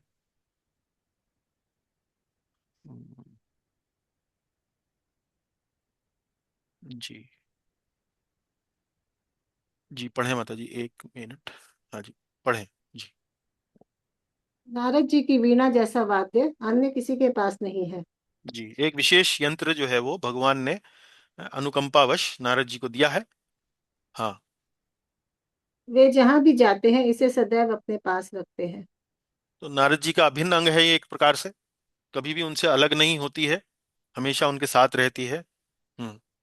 यह वीणा उन्हें श्री कृष्ण ने दी थी, लिंग पुराण में कहा गया। तो ये वर्णन कहाँ से पता लगा हमें कि भाई किसने उनको दी ये वीणा? तो लिंग पुराण में ये उल्लेख आता है कि भाई ये भगवान श्री कृष्ण ने उनको भेंट करी थी। जी। अब हम्म। स्वर ब्रह्म, सात हम्म, स्वर जो ब्रह्म अर्थात भगवान को प्रकट करते हैं। जी। तो स्वर ब्रह्म जो शब्द आया है, स्वर अर्थात, जैसे जो भक्तगण जो है वो थोड़ा बहुत संगीत में रुचि रखते हैं, तो सुर, सुर लगाना यानी कि स्वर, सा रे गा मा पा धा नी, तो ये सात स्वर हैं। ये सात स्वर की विशेषता क्या है? स्वर ब्रह्म। तो ये वास्तव में सामान्य भौतिक ध्वनियां नहीं हैं, ये आध्यात्मिक ध्वनियां हैं, दिव्य ध्वनियां हैं। जब नारद जी की मीना पर सारे गामा पाधा नी इस प्रकार के स्वरों का झंकार जब होती है, तो वह दिव्य ध्वनि होती है, यानी कि वह भगवान को प्रकट करने की क्षमता रखती है, भगवान को प्रकट करती है, भगवान के भाव को प्रकट करती है। स्वर ब्रह्म, सात स्वर जो ब्रह्म को प्रकट करते हैं। जी। हम्म। मूर्छयित्वा, आलाप, मूर्छन इत्यादि, हम्म। संगीत बजाना। संगीत बजाना। तो नारद जी जो है, मूर्छयित्वा शब्द का जो वर्णन यहाँ अ, विश्वनाथ चक्रवर्ती ठाकुर जी की टीका में आया है, कि भाई जिस प्रकार जब वो संगीत बजाते हैं तो वो मूर्छना, आलाप और अन्य विधि विधानों से, मतलब अन्य प्रकार से उस वीणा पर अपना संगीत बजाते हैं। तो मूर्छयित्वा, आलाप करते हैं या मूर्छन करते हैं। अब ये मुझे बारीकी नहीं मालूम है इसकी कि मूर्छन वास्तव में क्या होता है संगीत में, पर मैं समझता हूँ कि वीणा बजाने के अलग अलग प्रकार हैं, वीणा से संगीत प्रकट करने के अलग अलग प्रकार हैं। मूर्छयित्वा। 33वां श्लोक। प्रगायता स्ववीर्याणि प्रगायतः स्ववीर्याणि, तीर्थपादा प्रियश्रवाः तीर्थपादः प्रियश्रवः, आहूत इव मे शीघ्रं आहूत इव मे शीघ्रं, दर्शनं याति चेतसि। दर्शनं याति चेतसि। जी, पढ़े माता जी पीला। जब मैं उनकी लीलाओं का गायन करने लगता हूँ तब वे प्रभु, जिनके चरण कमल समस्त तीर्थों के उद्गम स्थान है और जिनका यशोगान मुझे बहुत ही प्रिय लगता है। हम्म। प्रगायतः, प्रगायतः अर्थात मतलब गायन करना, गायन करना। स्ववीर्याणि, स्ववीर्याणि, वीर्याणि अर्थात वीर्या, वीर्य बोलते हैं वीरता, या उनकी जो विशेष गतिविधियां हैं, विशेष जो कार्य हैं, अर्थात भगवान की लीलाएं। तो नारद जी कहते हैं कि जब मैं भगवान की लीलाओं का गायन करने लगता हूं, तो तब वे प्रभु, तो भगवान, जिनका लिए यहाँ पर कुछ विशेषणों का प्रयोग किया गया है, तीर्थपादः, तीर्थपादः, पादः बोलते हैं चरणों को, तीर्थ बोलते हैं तीर्थ स्थान को। तो पादः मतलब जहां जहां भगवान के चरण जाते हैं वह स्थान तीर्थ बन जाता है, समस्त तीर्थों के उद्गम स्थान है। तो जैसे ही भगवान के चरण कहीं पड़े वह स्थान तीर्थ हो गया। और प्रिय श्रवाह, तो जिनको सुनना, जिनका यशोगान सुनना बहुत प्रिय लगता है। तो जब मैं भगवान की लीलाओं का गायन करता हूं जो कि तीर्थपाद हैं, प्रिय श्रवा हैं, फिर क्या होता है, पढ़ें। बुलाए हुए की भांति मेरे हृदय में तुरंत दर्शन दे देते हैं। आहूत इव, इव मतलब भांति, उनकी तरह। आहूत, आहूत मतलब बुलाया गया। जैसे कोई व्यक्ति आपका दास है, आपकी सेवा कर रहा है, आप उसे यदि संदेश भेजें कि भाई कल सुबह 9 बजे हमारे घर पर उपस्थित हो जाना, तो वह व्यक्ति चूंकि बुलावा भेज दिया गया है, आदेश दे दिया गया है, तो वह प्रकट होता है, प्रकट आ जाता है, जैसे उसको बुलाया गया हो। तो इसी प्रकार से उसी उदाहरण को देते हुए नारद जी कह रहे हैं कि जब मैं वीणा पर भगवान की लीलाओं का गायन करता हूं तो भगवान ऐसे चले आते हैं, दर्शन देने ऐसे चले आते हैं जैसे उनको बुलाना भेज दिया हो मैंने किसी को कहकर, जैसे मेरे पूरे नियंत्रण में हो, मेरे पूरे कंट्रोल में हो। तो उस प्रकार से भगवान मुझे दर्शन देते हैं जब मैं वीणा पर गायन करता हूं उनकी लीलाओं का। पढ़ें आप आगे, तीर्थपाद। तीर्थपादः, जहाँ जहाँ भगवान के चरण पड़ते हैं वह स्थान तीर्थ हो जाता है। जी आगे पढ़ें, आहूत इवा। आहूतेव, मानो जैसे बुलाया गया हो। हाँ, भगवान मानो को जैसे बुलाया गया। हाँ जी, हाँ जी, पढ़ें जी। भगवान को भक्ति से नियंत्रित किया जा सकता है। हाँ, तो इसका तात्पर्य क्या है, जैसे भगवान को आपने नियंत्रण में ले लिया कि आपने भगवान को बुलावा भेजा और भगवान आ गए। अब भगवान ऐसे थोड़ी आते हैं। यहाँ नारद जी के पिछले जन्म की व्याख्या की गई थी थोड़ी देर पहले, थोड़े कुछ श्लोकों पहले, जिसमें नारद जी बहुत ध्यान लगाने की कोशिश कर रहे हैं लेकिन अब प्रकट नहीं हो रहे हैं। बुलाने की भरपूर प्रयास कर रहे हैं लेकिन प्रकट नहीं हो रहे हैं। लेकिन शुद्ध भक्त जब बुलाते हैं तो भगवान आ जाते हैं, क्योंकि भगवान जो है वास्तव में अपने शुद्ध भक्त के नियंत्रण में रहते हैं। तो अर्थ क्या है, भगवान को भक्ति से नियंत्रित किया जा सकता है। आगे पढ़ें। भगवान अपने यशगान से आकर्षित नहीं होते, अपितु वे उन भक्तों को अपनी कृपा देने के लिए आते हैं। हाँ, तो इससे कई बार मन में ये संशय होता है कि भगवान वास्तव में अपना यशगान सुनने के लिए बड़ा ललायित रहते हैं, कि जहाँ कहीं भी भगवान का यशगान हो रहा हो, उन कीर्ति का गायन हो रहा हो, तो चूंकि व्यक्ति अपनी प्रशंसा सुनने के लिए, व्यक्ति अपनी कीर्ति सुनने के लिए बड़ा ललायित रहता है। तो लेकिन भगवान के साथ ऐसा नहीं है कि वो अपनी कीर्ति, अपना यशगान सुनने के लिए ललायित रहते हैं इसलिए वे वहां तुरंत प्रकट हो जाते हैं।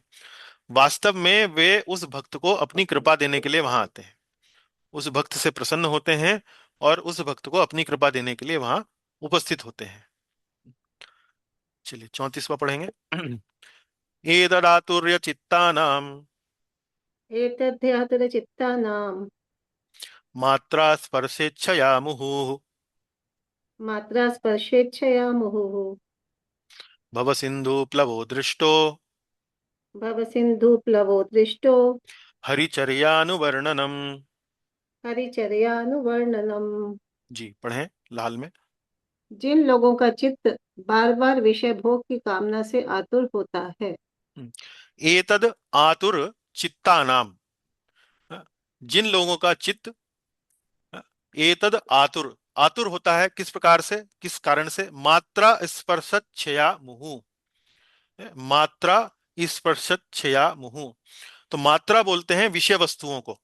विषय वस्तुएं मतलब जो भोग की वस्तुएं हैं, जैसे अच्छा भोजन, सुंदर दृश्य, अच्छी सुगंध, अ, आनंद देने वाला, मन को उत्तेजित करने वाला, मन को प्रफुल्लित करने वाला संगीत। तो ये किसको कह रहे हैं, मात्रा, मात्रा। स्पर्शत, स्पर्श, इनको मात्रा क्यों कहा जाता है, विषय वस्तुओं को मात्रा क्यों कहा जाता है, पहले पढ़ेंगे। स्पर्श, स्पर्श बोलते हैं इंद्रियों को। तो आपने भगवत गीता में भी एक श्लोक आता है, मात्रा स्पर्शस्तु कौन्तेय शीतोष्ण सुख दुखदा। तो इंद्रियां जो हैं, वास्तव में इंद्रियों का काम क्या है, इंद्रियों का काम यह है कि जो विषय वस्तुएं हैं, जो भोग विलास करने की जो वस्तुएं हैं, उनमें सुख की मात्रा वो हमेशा खोजती रहती हैं। सुख की मात्रा, अच्छा, यहाँ पर कितनी मात्रा में सुख मिलेगा, यहाँ पर कितनी मात्रा में सुख मिलेगा। तो इसलिए यहाँ मात्रा स्पर्शत छिया मुहु। तो मुहु शब्द आया है बार बार। जैसे दामोदर अष्टकम में पढ़ते हैं आप, मुहुस चुंबितम, के माता यशोदा भगवान के मुख को बार बार चुंबन ले रही थी। तो जिन लोगों का चित्त विषय भोग की कामना से आतुर होता है बार बार, मुहु है, उसके लिए क्या बताया गया है, पढ़ें आगे हरे में। उनके लिए भगवान की लीलाओं का कीर्तन संसार सागर से बाहर जाने का जहाज है। यह मेरा अनुभव है। हाँ, उनके लिए भगवान की लीलाओं का कीर्तन है। हरिचर्या अनुवर्णनम, हरिचर्या है, हरिचर्या तो हरिचर्या अर्थात भगवान हरि की चर्या, भगवान हरि का दैनिक वर्णन, दैनिक लीलाओं का वर्णन, जैसे दिनचर्या होती है? तो हरिचर्या अनुवर्णनम, उनका वर्णन, उनका गुणगान। और भव सिंधु प्लवो, भव सिंधु प्लवो, भव सिंधु बोलते हैं संसार सागर, प्लवो बोलते हैं नाव को या जहाज को। तो संसार सागर से बाहर जाने का जहाज है। तो क्या जहाज है? हरिचर्या अनुवर्णनम, भगवान की लीलाओं का कीर्तन। और दृष्टो, तो नारद मुनि कह रहे हैं कि दृष्टो, दृष्टो मतलब ये मैं देख चुका हूं, ये मैं अनुभव कर चुका हूं। हम्म? तो अब आप ये देखिए कि नारद मुनि का विषय क्या है, उनका उद्देश्य क्या है, अपने शिष्य को इस बात के लिए संतुष्टि देना कि तुमने ये जो कार्य किया, भगवान की लीलाओं का उपयुक्त वर्णन नहीं किया अपनी पुस्तकों में, तो ये तुमने एक भूल करी है, ये त्रुटि है तुम्हारी तरफ से। तो मैं अपने अनुभव से बता रहा हूं कि ऐसे लोगों का जीवन जो बार बार विषय भोग की कामना में लगा है, उस कारण से वह आतुर हुआ है, तो ऐसे लोगों को भव सागर से पार ले जाने के लिए भगवान की लीलाओं का कीर्तन, वो एक जहाज के समान है, वो एक नाव के समान है, जिस नाव पर यात्रा करके वो इस भव सिंधु से, इस भव सागर से बाहर जा सकते हैं। और ये मेरा अपना अनुभव है। दृष्टो, तो दृष्टो शब्द यहां बड़ा महत्वपूर्ण है, ये मेरा अपना अनुभव है। तो नारद जी जो है वो अपने अनुभव से अपने शिष्य को संदेश दे रहे हैं। तो अपने अनुभव के आगे और क्या आपको साक्ष्य चाहिए? जो उनका स्वयं का अनुभव है, उस अनुभव से आगे आपको क्या एविडेंस चाहिए, क्या सबूत चाहिए? कोई सबूत नहीं चाहिए। तो यह मेरा अनुभव है। पढ़ें आगे। जी। मात्रा अर्थात विषय वस्तुएं, स्पर्श, इच्छा, प्लवः नाव या जहाज, दृष्टः हम्म। देखना या अनुभव, हम्म। इस श्लोक में चर्चागत विषय का सारांश है। हाँ, इस श्लोक में चर्चा, जो विषय, जिस विषय पर चर्चा हो रही है उसका सारांश है। नारद जी जो अब कहना चाह रहे हैं वो अपने अनुभव से कह रहे हैं, अपने अनुभव से अपने शिष्य की शंका का, असंतोष का समाधान कर रहे हैं।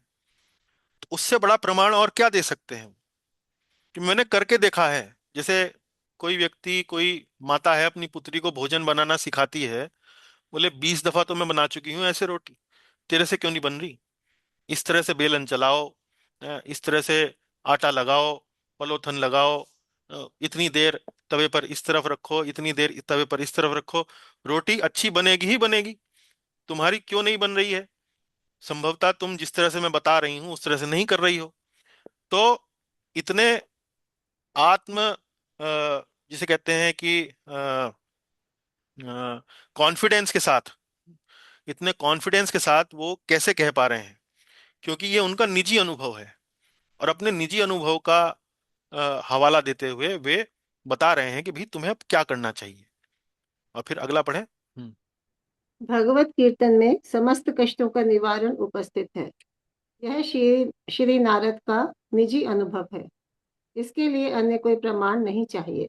कोई अन्य प्रमाण नहीं चाहिए, सिर्फ जो शिष्य है उसका गुरु पर श्रद्धा होनी चाहिए।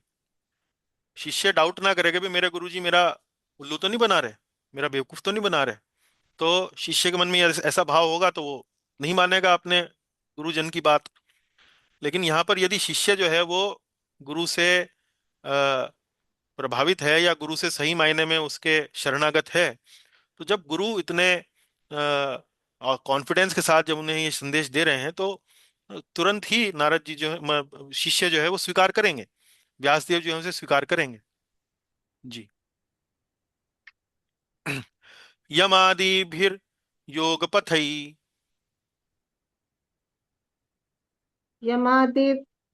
यमादिभिर्योगपथैः कामलोभ हतो मुहुः कामलोभहतो मुहुः मुकुंद सेवया यद्वत् मुकुन्द सेवया यद्वत् तथात्मा तथात्मद्धा न शाम्यति।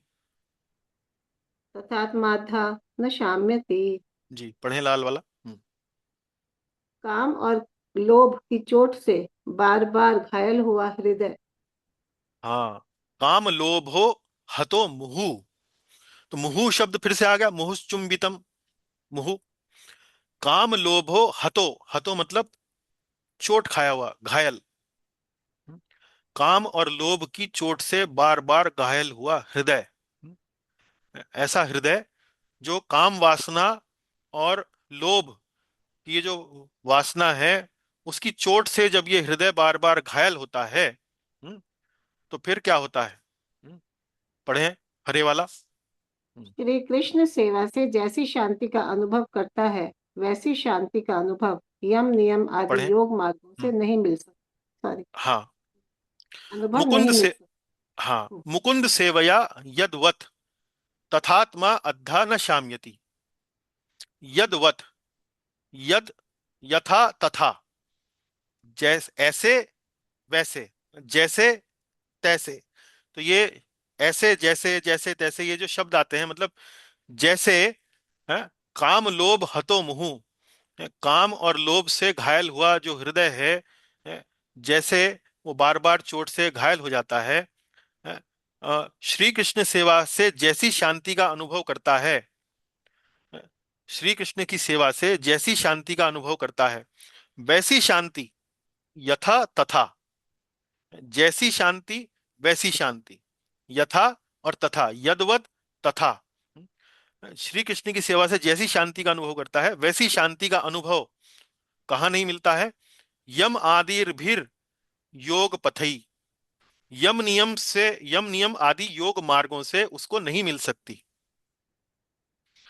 यम नियम आदि योग मार्गों से उसको नहीं मिल सकती। तो व्यास देव जी ने अपने साहित्य में अन्य योग पद्धतियों का वर्णन भी पूर्ण रूप से प्रचुर मात्रा में किया है। ध्यान योग, ज्ञान योग, कर्म योग, आप गीता में स्वयं पढ़ते हैं, वहां पर वर्णन है। गीता कहाँ पर आती है? महाभारत नामक ग्रंथ में आती है।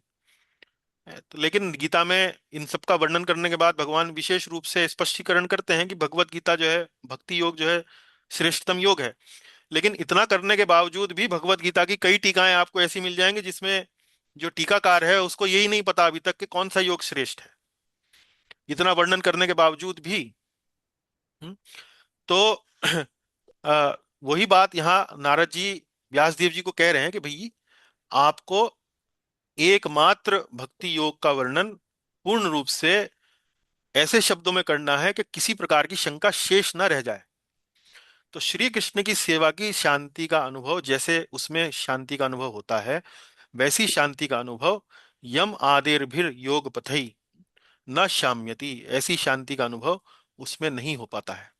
तो यम नियम आदि योग, तो सारे ही योग आ गए यहाँ पर। भक्ति योग अलग है और बाकी सारे योग एक तरफ, भक्ति योग एक तरफ, अन्य योग एक तरफ, यम नियम।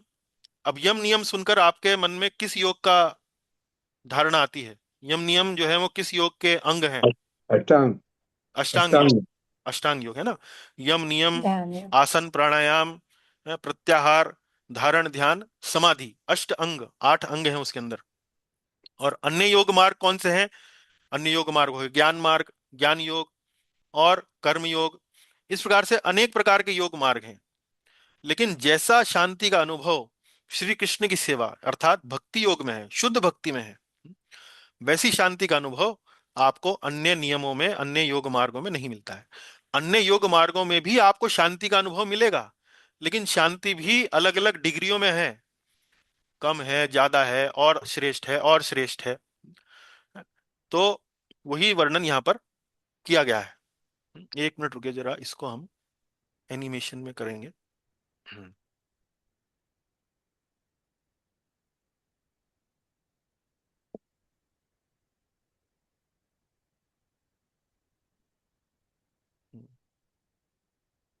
चलिए माता जी पढ़ें जरा यहाँ से। हाँ जी। यमादिभिर योग पथई, भक्ति हम्म से रहित योग के मार्ग, ऐसा हम्म मार्ग कोई परिणाम नहीं देगा। ऐसा मार्ग कोई परिणाम नहीं देगा। तो आप यदि टीकाएं पढ़ेंगे तो उन टीकाओं में एक बड़ी महत्वपूर्ण बात लिखी है। आपको हो सकता है आश्चर्य हो कि हर मार्ग में भक्ति का कोई ना कोई थोड़ा बहुत अंश जो है वो होना चाहिए। भक्ति वास्तव में क्या है? अगर बहुत ही सरल शब्दों में समझने का प्रयास करें तो वास्तव में भक्ति क्या है?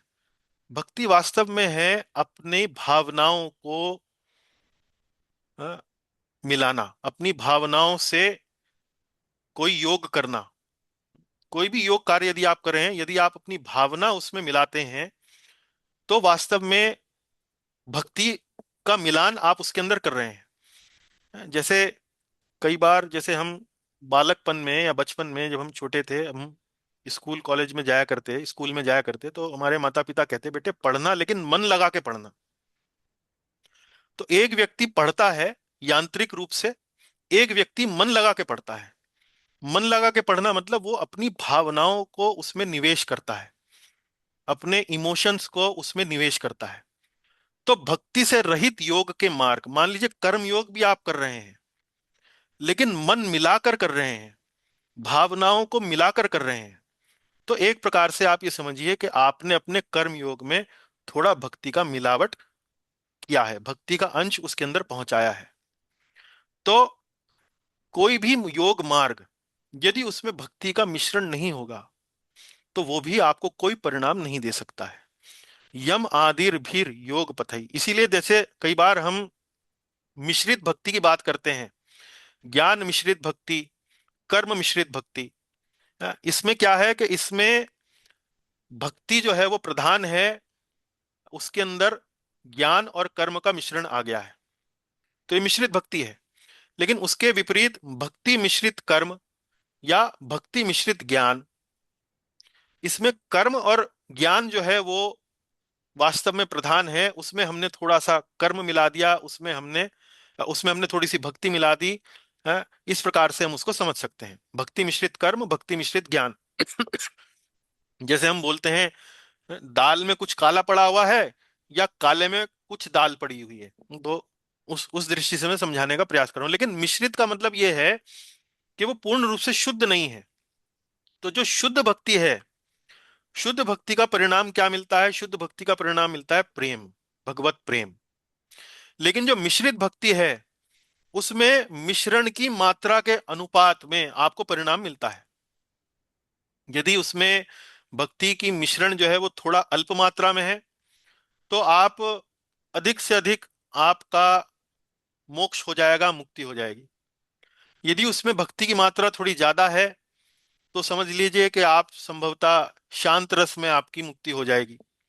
यदि और थोड़ी ज्यादा है और उसमें किसी भक्त का सानिध्य भी जुड़ा हुआ है तो संभवतः आप कुछ वैकुंठ लोगों को प्राप्त कर सकते हैं, अन्य इस प्रकार से आपको मुक्ति मिल सकती है। तो अलग अलग प्रकार से आप समझ सकते हैं कि योग मार्ग में, अलग अलग योग मार्गों में जितनी अनुपात में वो भक्ति करता है उस अनुपात में उसको सफलता प्राप्त होती है। यदि कोई भक्ति है ही नहीं किसी योग मार्ग में तो समझना चाहिए कि ऐसा मार्ग कोई आध्यात्मिक परिणाम आपको नहीं दे पाएगा। मुक्ति हो, सायुज्य मुक्ति हो, या शांत रस में मुक्ति हो, या और अन्य कोई ऊंचे प्रकार की मुक्ति हो, वो कोई आपको परिणाम नहीं मिल पाएगा। पढ़ें आगे। भक्ति मिश्रित योग मार्ग से कुछ संतोष प्राप्त हो सकता है, किंतु वैसा संतोष नहीं प्राप्त होगा जैसा कि मुकुंद सेवा द्वारा हो सकता है। जी। तो योग मार्ग अगर भक्ति से रहित है तो कोई परिणाम है ही नहीं। लेकिन अगर उसके अंदर थोड़ी भक्ति है, थोड़ा आपने अपनी भावनाओं का सम्मिश्रण करके उसमें मन से और अपने भावनाओं से आपने उसको पूर्ण श्रद्धा से, पूर्ण निष्ठा से आपने उसको करने का प्रयास किया है, तो संतोष प्राप्त होगा, ऐसा नहीं है। तो संतोष जो है वास्तव में सिर्फ आपको भक्ति से ही प्राप्त होता है। और यदि शुद्ध भक्ति है तो अपार संतोष प्राप्त होगा, ऐसा संतोष जिसकी तुलना जो है वो करना संभव नहीं। आगे। हम्म। यह व्यासदेव के कार्य पर नारद जी की टिप्पणी है। तो नारद जी ने कमेंट किया है, यहाँ पर टिप्पणी दी है कि आपने जो कार्य किया है उसमें वास्तव में आपने मिश्रित कार्य जो है वो किया है, मिलावटी कार्य किया है। तो इसलिए आपको संतोष पूरा नहीं मिल पा रहा है, थोड़ा असंतोष बाकी है। तो वही समझाने का प्रयास कर रहे हैं। पढ़ें आगे। व्यासदेव ने भगवान की महिमा का खुलकर वर्णन नहीं किया था, अतः वे असंतुष्ट थे। नारद जी ने अपने अनुभव के माध्यम से व्यासदेव की व्यथा का निवारण किया। हाँ, व्यास देव की व्यथा का निवारण किया। ठीक समझ में आता है अब, है? कि इसमें नारद जी की टिप्पणी किस प्रकार है, क्योंकि वे खुलकर वर्णन नहीं किया, उन्होंने उन्होंने मिश्रण किया है अपने साहित्य में। एक योग बताया है, दूसरा योग बताया है, इस तरह से उन्होंने मिलावटी एक प्रकार से साहित्य दिया है। तो इस कारण से उनको पूर्ण रूप से संतोष नहीं हुआ, तो वही बता रहे हैं। चलिए आगे चलें। सर्वम तद इदम आख्यातम सर्वं तद इदम् आख्यातम् यत्पृष्ठोऽहं त्वया नघ यत् पृष्टोऽहं त्वया नघ जन्म कर्म रहस्यं मे जन्म कर्म रहस्यं मे भवतश्चात्मतोषणम्। भवतश्चात्मतोषणम्। जी पढ़ें लाल। व्यास जी, आप निष्पाप हैं। आपने मुझसे जो कुछ पूछा था वह सब मैंने। सर्वम तद इदम आख्यातम, सर्वम सब बताया मैंने आपको, सब मैं आख्यातम कर चुका हूं, सब मैंने, आपने जो मुझसे पूछा था मैंने सब बताया। यत पृष्ठो हम, जो भी आपने मुझसे पूछा, त्वया अनघ, त्वया अनघ आप निष्पाप हैं। आप अपने शिष्य की प्रशंसा कर रहे हैं। संभवतः व्यास नारद जी जो है अपने शिष्य के प्रश्नों से, उनकी निष्ठावान जिज्ञासा से वे बड़ा प्रसन्न हैं, इसलिए यहाँ वे संभवतः उनकी प्रशंसा कर रहे हैं। आप निष्पाप हैं। पृष्ठो हम, जो भी आपने मुझसे पूछा, यत पृष्ठो हम, है? सर्वम तदम आख्यातम, वह सब मैंने आपको अब बताया है? आगे पढ़ें। अपने जन्म साधना का रहस्य तथा आपकी आत्मतुष्टि का उपाय मैंने बता दिया।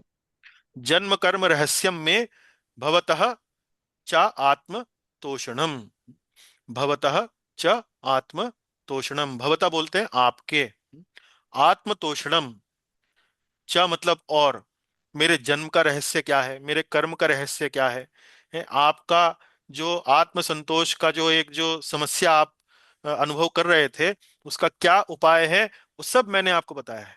जन्म कर्म रहस्यम में भवतस च आत्म तोषणम। जी, अरे यहाँ भी छूट गया, एक मिनट रुकिए माता जी। हम्म।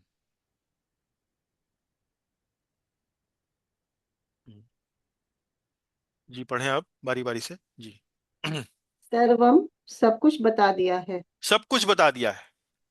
अब यहाँ पर विश्वनाथ चक्रवर्ती ठाकुर जी की आप टीका देखें तो उन्होंने अपनी टीका में वास्तव में जो जो नारद जी ने अभी आरंभ से बताया है उसकी एक छोटी सी सूची उन्होंने वहां पर दी है। देखिए पढ़ना शुरू करें। कैसे भक्ति के संपर्क में आए।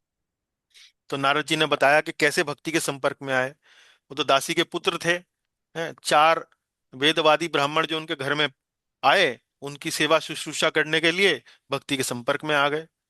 फिर किस प्रकार भक्ति की। किस प्रकार भक्ति करी, उनके साथ उन्होंने सुनना शुरू किया, उनका संग लेना शुरू करा। फिर उसमें कैसे वृद्धि हुई और उसका परिणाम क्या हुआ। फिर वो बताते हैं कि मैंने उनका जूठन भी खाना आरंभ किया, उससे मुझे बड़ा लाभ हुआ, मुझसे मुझे बड़ी प्रगति हुई। उसका परिणाम क्या हुआ, उसमें भक्ति में उनकी वृद्धि हुई। हम्म। भक्त के क्या क्या कार्यकलाप होते हैं। भक्त के क्या क्या कार्यकलाप उन्होंने सब उनको समझाया कि तुष्ट कि भक्त जो है वो भगवान का कीर्तन करते हैं, भगवान की कथा श्रवण करते हैं, ये सब उन्होंने बताया है। फिर प्रारब्ध कर्म कैसे नष्ट हुए? भक्ति करते करते प्रारब्ध कर्म नष्ट हुए। फिर भक्त का शरीर छोड़ना कैसे होता है? उसके बाद रहस्यमय, यह सब हम्म रहस्यमयी है, क्योंकि वेदांत हम्म के छात्र यह सब नहीं समझते हैं। हाँ, जन्म कर्म रहस्यम में। तो यहाँ पिछले श्लोक में, अभी जो श्लोक पढ़ रहे हैं 36वां, उसमें रहस्यम शब्द आया, जन्म कर्म रहस्यम में, कि ये सब रहस्यमयी है। क्यों रहस्यमयी है? क्योंकि ये जो अनुभव है, ये ज्ञान योगी, ध्यान योगी, इन लोगों को नहीं पता होता है। वेदांत के छात्रों को नहीं पता होता है। वेदांत के छात्र तो उनकी जो साधना होती है, वो तो अहम ब्रह्मास्मि, मैं ब्रह्म हूँ। वो उपनिषद इत्यादि ग्रंथ पढ़ते हैं, उसमें ये सब जानने का प्रयास करते हैं कि ब्रह्म क्या है, उसके विषय पर अपना मनन करते हैं, चिंतन करते हैं, और फिर साधना करते हैं, ध्यान लगाते हैं कि मैं ब्रह्म हूँ। जिस स्वभाव का ब्रह्म है, उसी स्वभाव का मैं हूँ, और उसी स्वभाव को प्राप्त करने का प्रयास करते हैं। तो वेदांत के छात्रों को ये सब नहीं पता है कि श्रवण क्या है, कीर्तन क्या है, ये सब उनको जानकारी नहीं है, इसलिए इसको रहस्यम कहा गया है। आगे पढ़े। सूत उवाच सूत उवाच। एवं संभाष्य भगवान एवं संभाष्य भगवान नारदो वासवीसुतम् नारदो वासवीसुतम् आमन्त्र्य वीणां रणयन् आमन्त्र्य वीणां रणयन् ययो यादृच्छिकी मुनि। ययौ यादृच्छिको मुनिः। हाँ, पढ़े लाल वाला।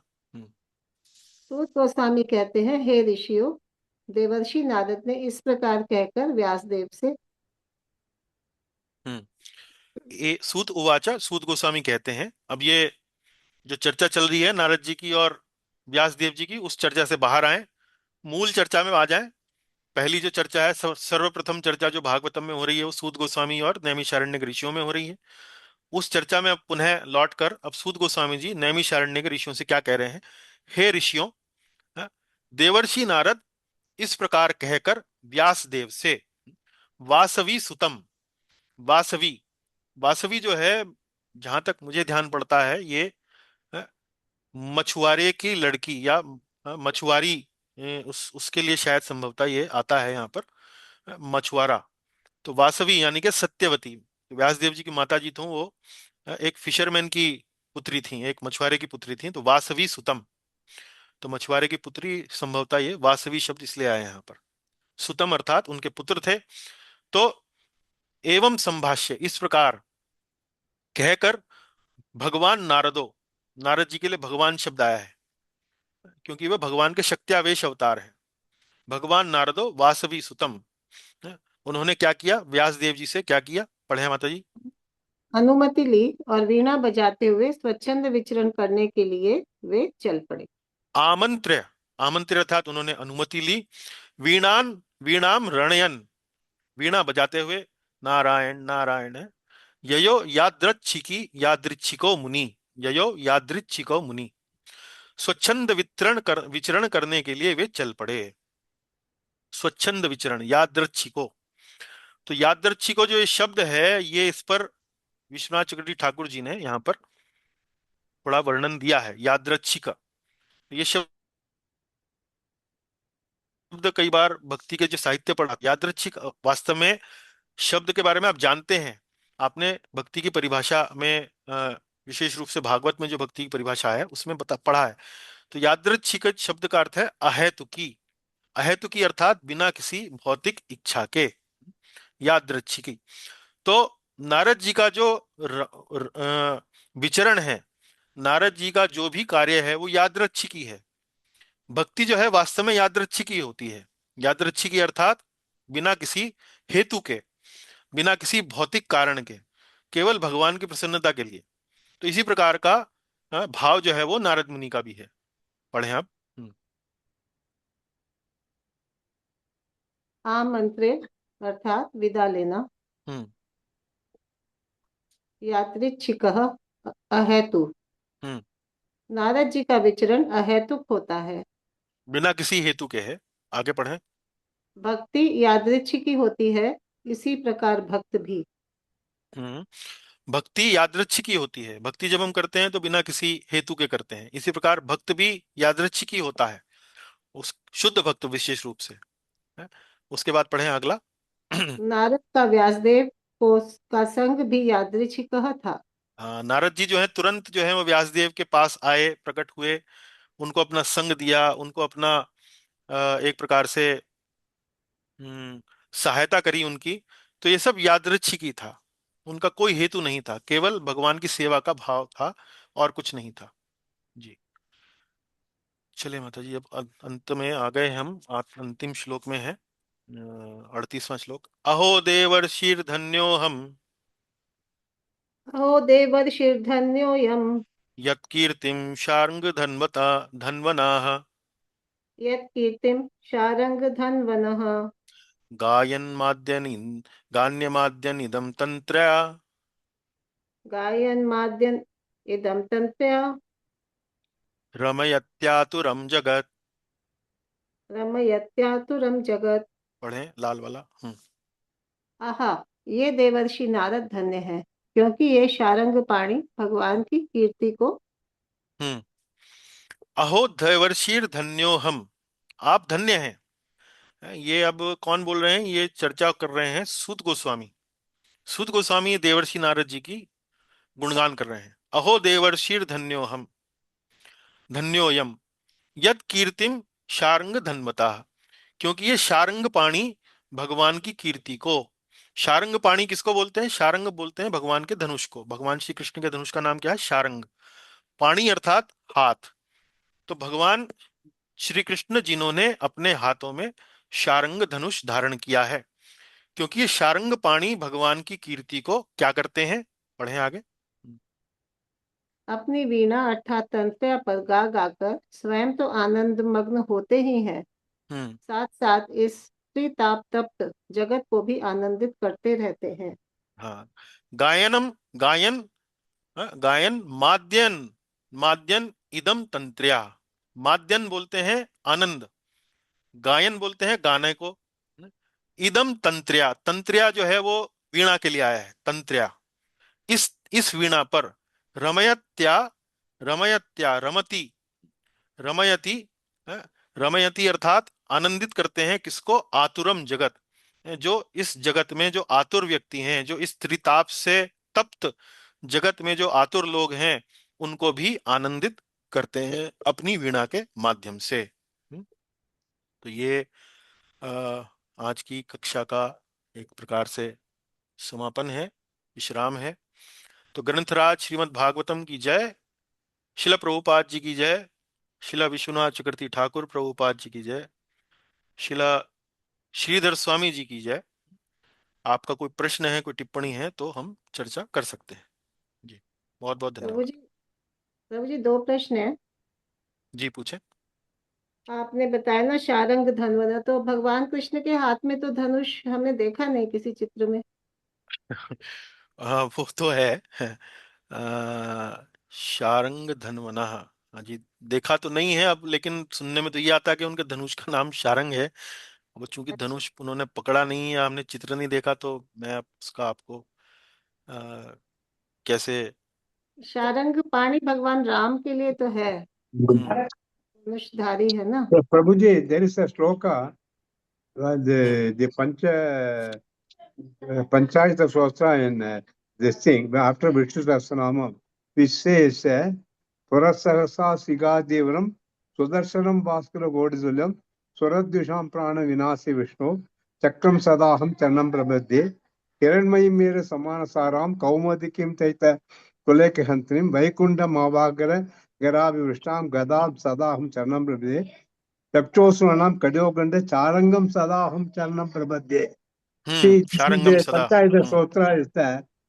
हम्म। That is five this thing are there. Ji. Five ji. weapons are there. हाँ There's a हाँ। sloka for after that Vishnu Sahasranam normally we chant this sloka also. That's why I remember by heart. जी जी, बहुत बहुत धन्यवाद प्रभु। अब माता जी इससे अधिक तो मेरे पास उत्तर नहीं है। अब वो चित्र नहीं हमने देखा, तो मैं उसका आपको क्या उत्तर नहीं, दूं? मैं कोशिश। प्रभु जी हाँ, ने क्या बताया, किस में आता है वो? विष्णु सहस्त्र नाम में। ऐसे ही लगता है, हाँ जी। अच्छा Sahasranama, there is a shloka called Panchayata Shostra. Panchayata Shostra. Normally, after doing that, right from childhood, we chant the Vishnu Sahasranama, and then this shloka also we chant. Starting with Sparasagasa Devram. Each shloka will describe one weapon. Okay. That's a separate shloka. If you go to internet, you can get it. Panchayat Stotra. Okay okay प्रभु जी, thank you. और चलिए। प्रभु जी ये जी। बताया था कि 4 कुमार जो थे वो हम्म सायुज्य मुक्ति प्राप्त किए हुए थे ना। ब्रह्म तो ब्रह्मभूत प्रसन्नात्मा ब्रह्मभूत ब्रह्मवादी थे। प्रसन्नात्मा, हाँ जी। तो सायुज्य मुक्ति में तो उसमें मिल जाते हैं ना भगवान में, फिर उनका तो शरीर था, वो घूमते रहते थे हाँ जी, 4 वही मैं कुमार। आपको वही मैंने बीच में भी समझाया कि आवश्यक नहीं है। हम्म, ये जो अ, क्या बोलते हैं आपको, भक्ति मिश्रित ज्ञान, जी भक्ति मिश्रित ज्ञान का जो परिणाम है वो ब्रह्म सायुज्य मुक्ति भी हो सकता है, और वह वैकुंठ लोगों की प्राप्ति भी हो सकता है, कहीं भी हो सकता है, कहीं भी हो सकता है। तो वास्तव में वे ब्रह्म के प्रति ज्यादा आकर्षित थे, लेकिन भगवान कृष्ण के बारे में जानते थे।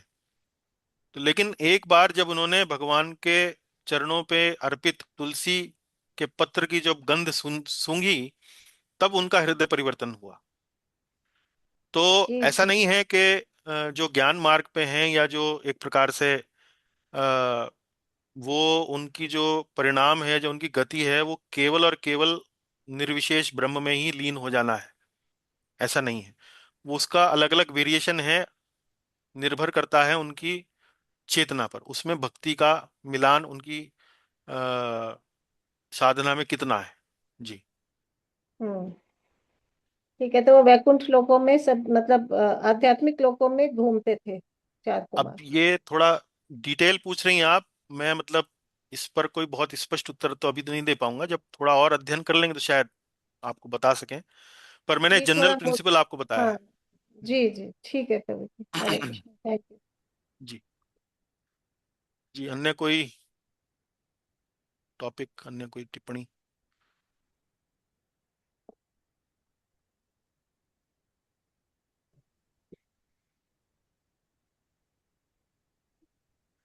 यदि और कोई प्रश्न नहीं है तो हम यहीं पर विश्राम करेंगे कक्षा को, और अगले बुधवार को पुनः आप उपस्थित हो। हरे कृष्ण बहुत प्रभु बहुत जी। धन्यवाद। Hare Krishna. हरे कृष्णा माता जी। हरे Prabhuji, Hare Hare Krishna. Krishna. Hare Indradumna Krishna Swami is Prabhu not जी, कुछ coming. Hare पूछना था मुझे। Krishna. हाँ Prabhuji, हाँ, Indradumna Swami yes Prabhu, yes, is coming.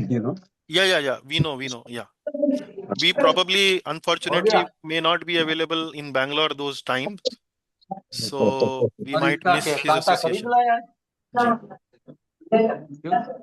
I am also not available, Prabhu. ओहो, okay 30th to some 6th or 7th, I am on tour to Kumbhakonam and all that. Okay okay. Hare Krishna प्रभु जी। Hare Krishna, Hare thank Krishna, you, thank you Hare प्रभु जी, हरे कृष्णा। हरे कृष्णा माता जी, thank you, धन्यवाद प्रभु जी, हरे कृष्ण। धन्यवाद माता जी, हरे कृष्ण, Hare Krishna. राधे कृष्ण, हरे कृष्णा प्रभु जी, हरे दंडवत कृष्ण, प्रणाम। हरे कृष्ण प्रभु, दंडवत प्रणाम। ठीक है।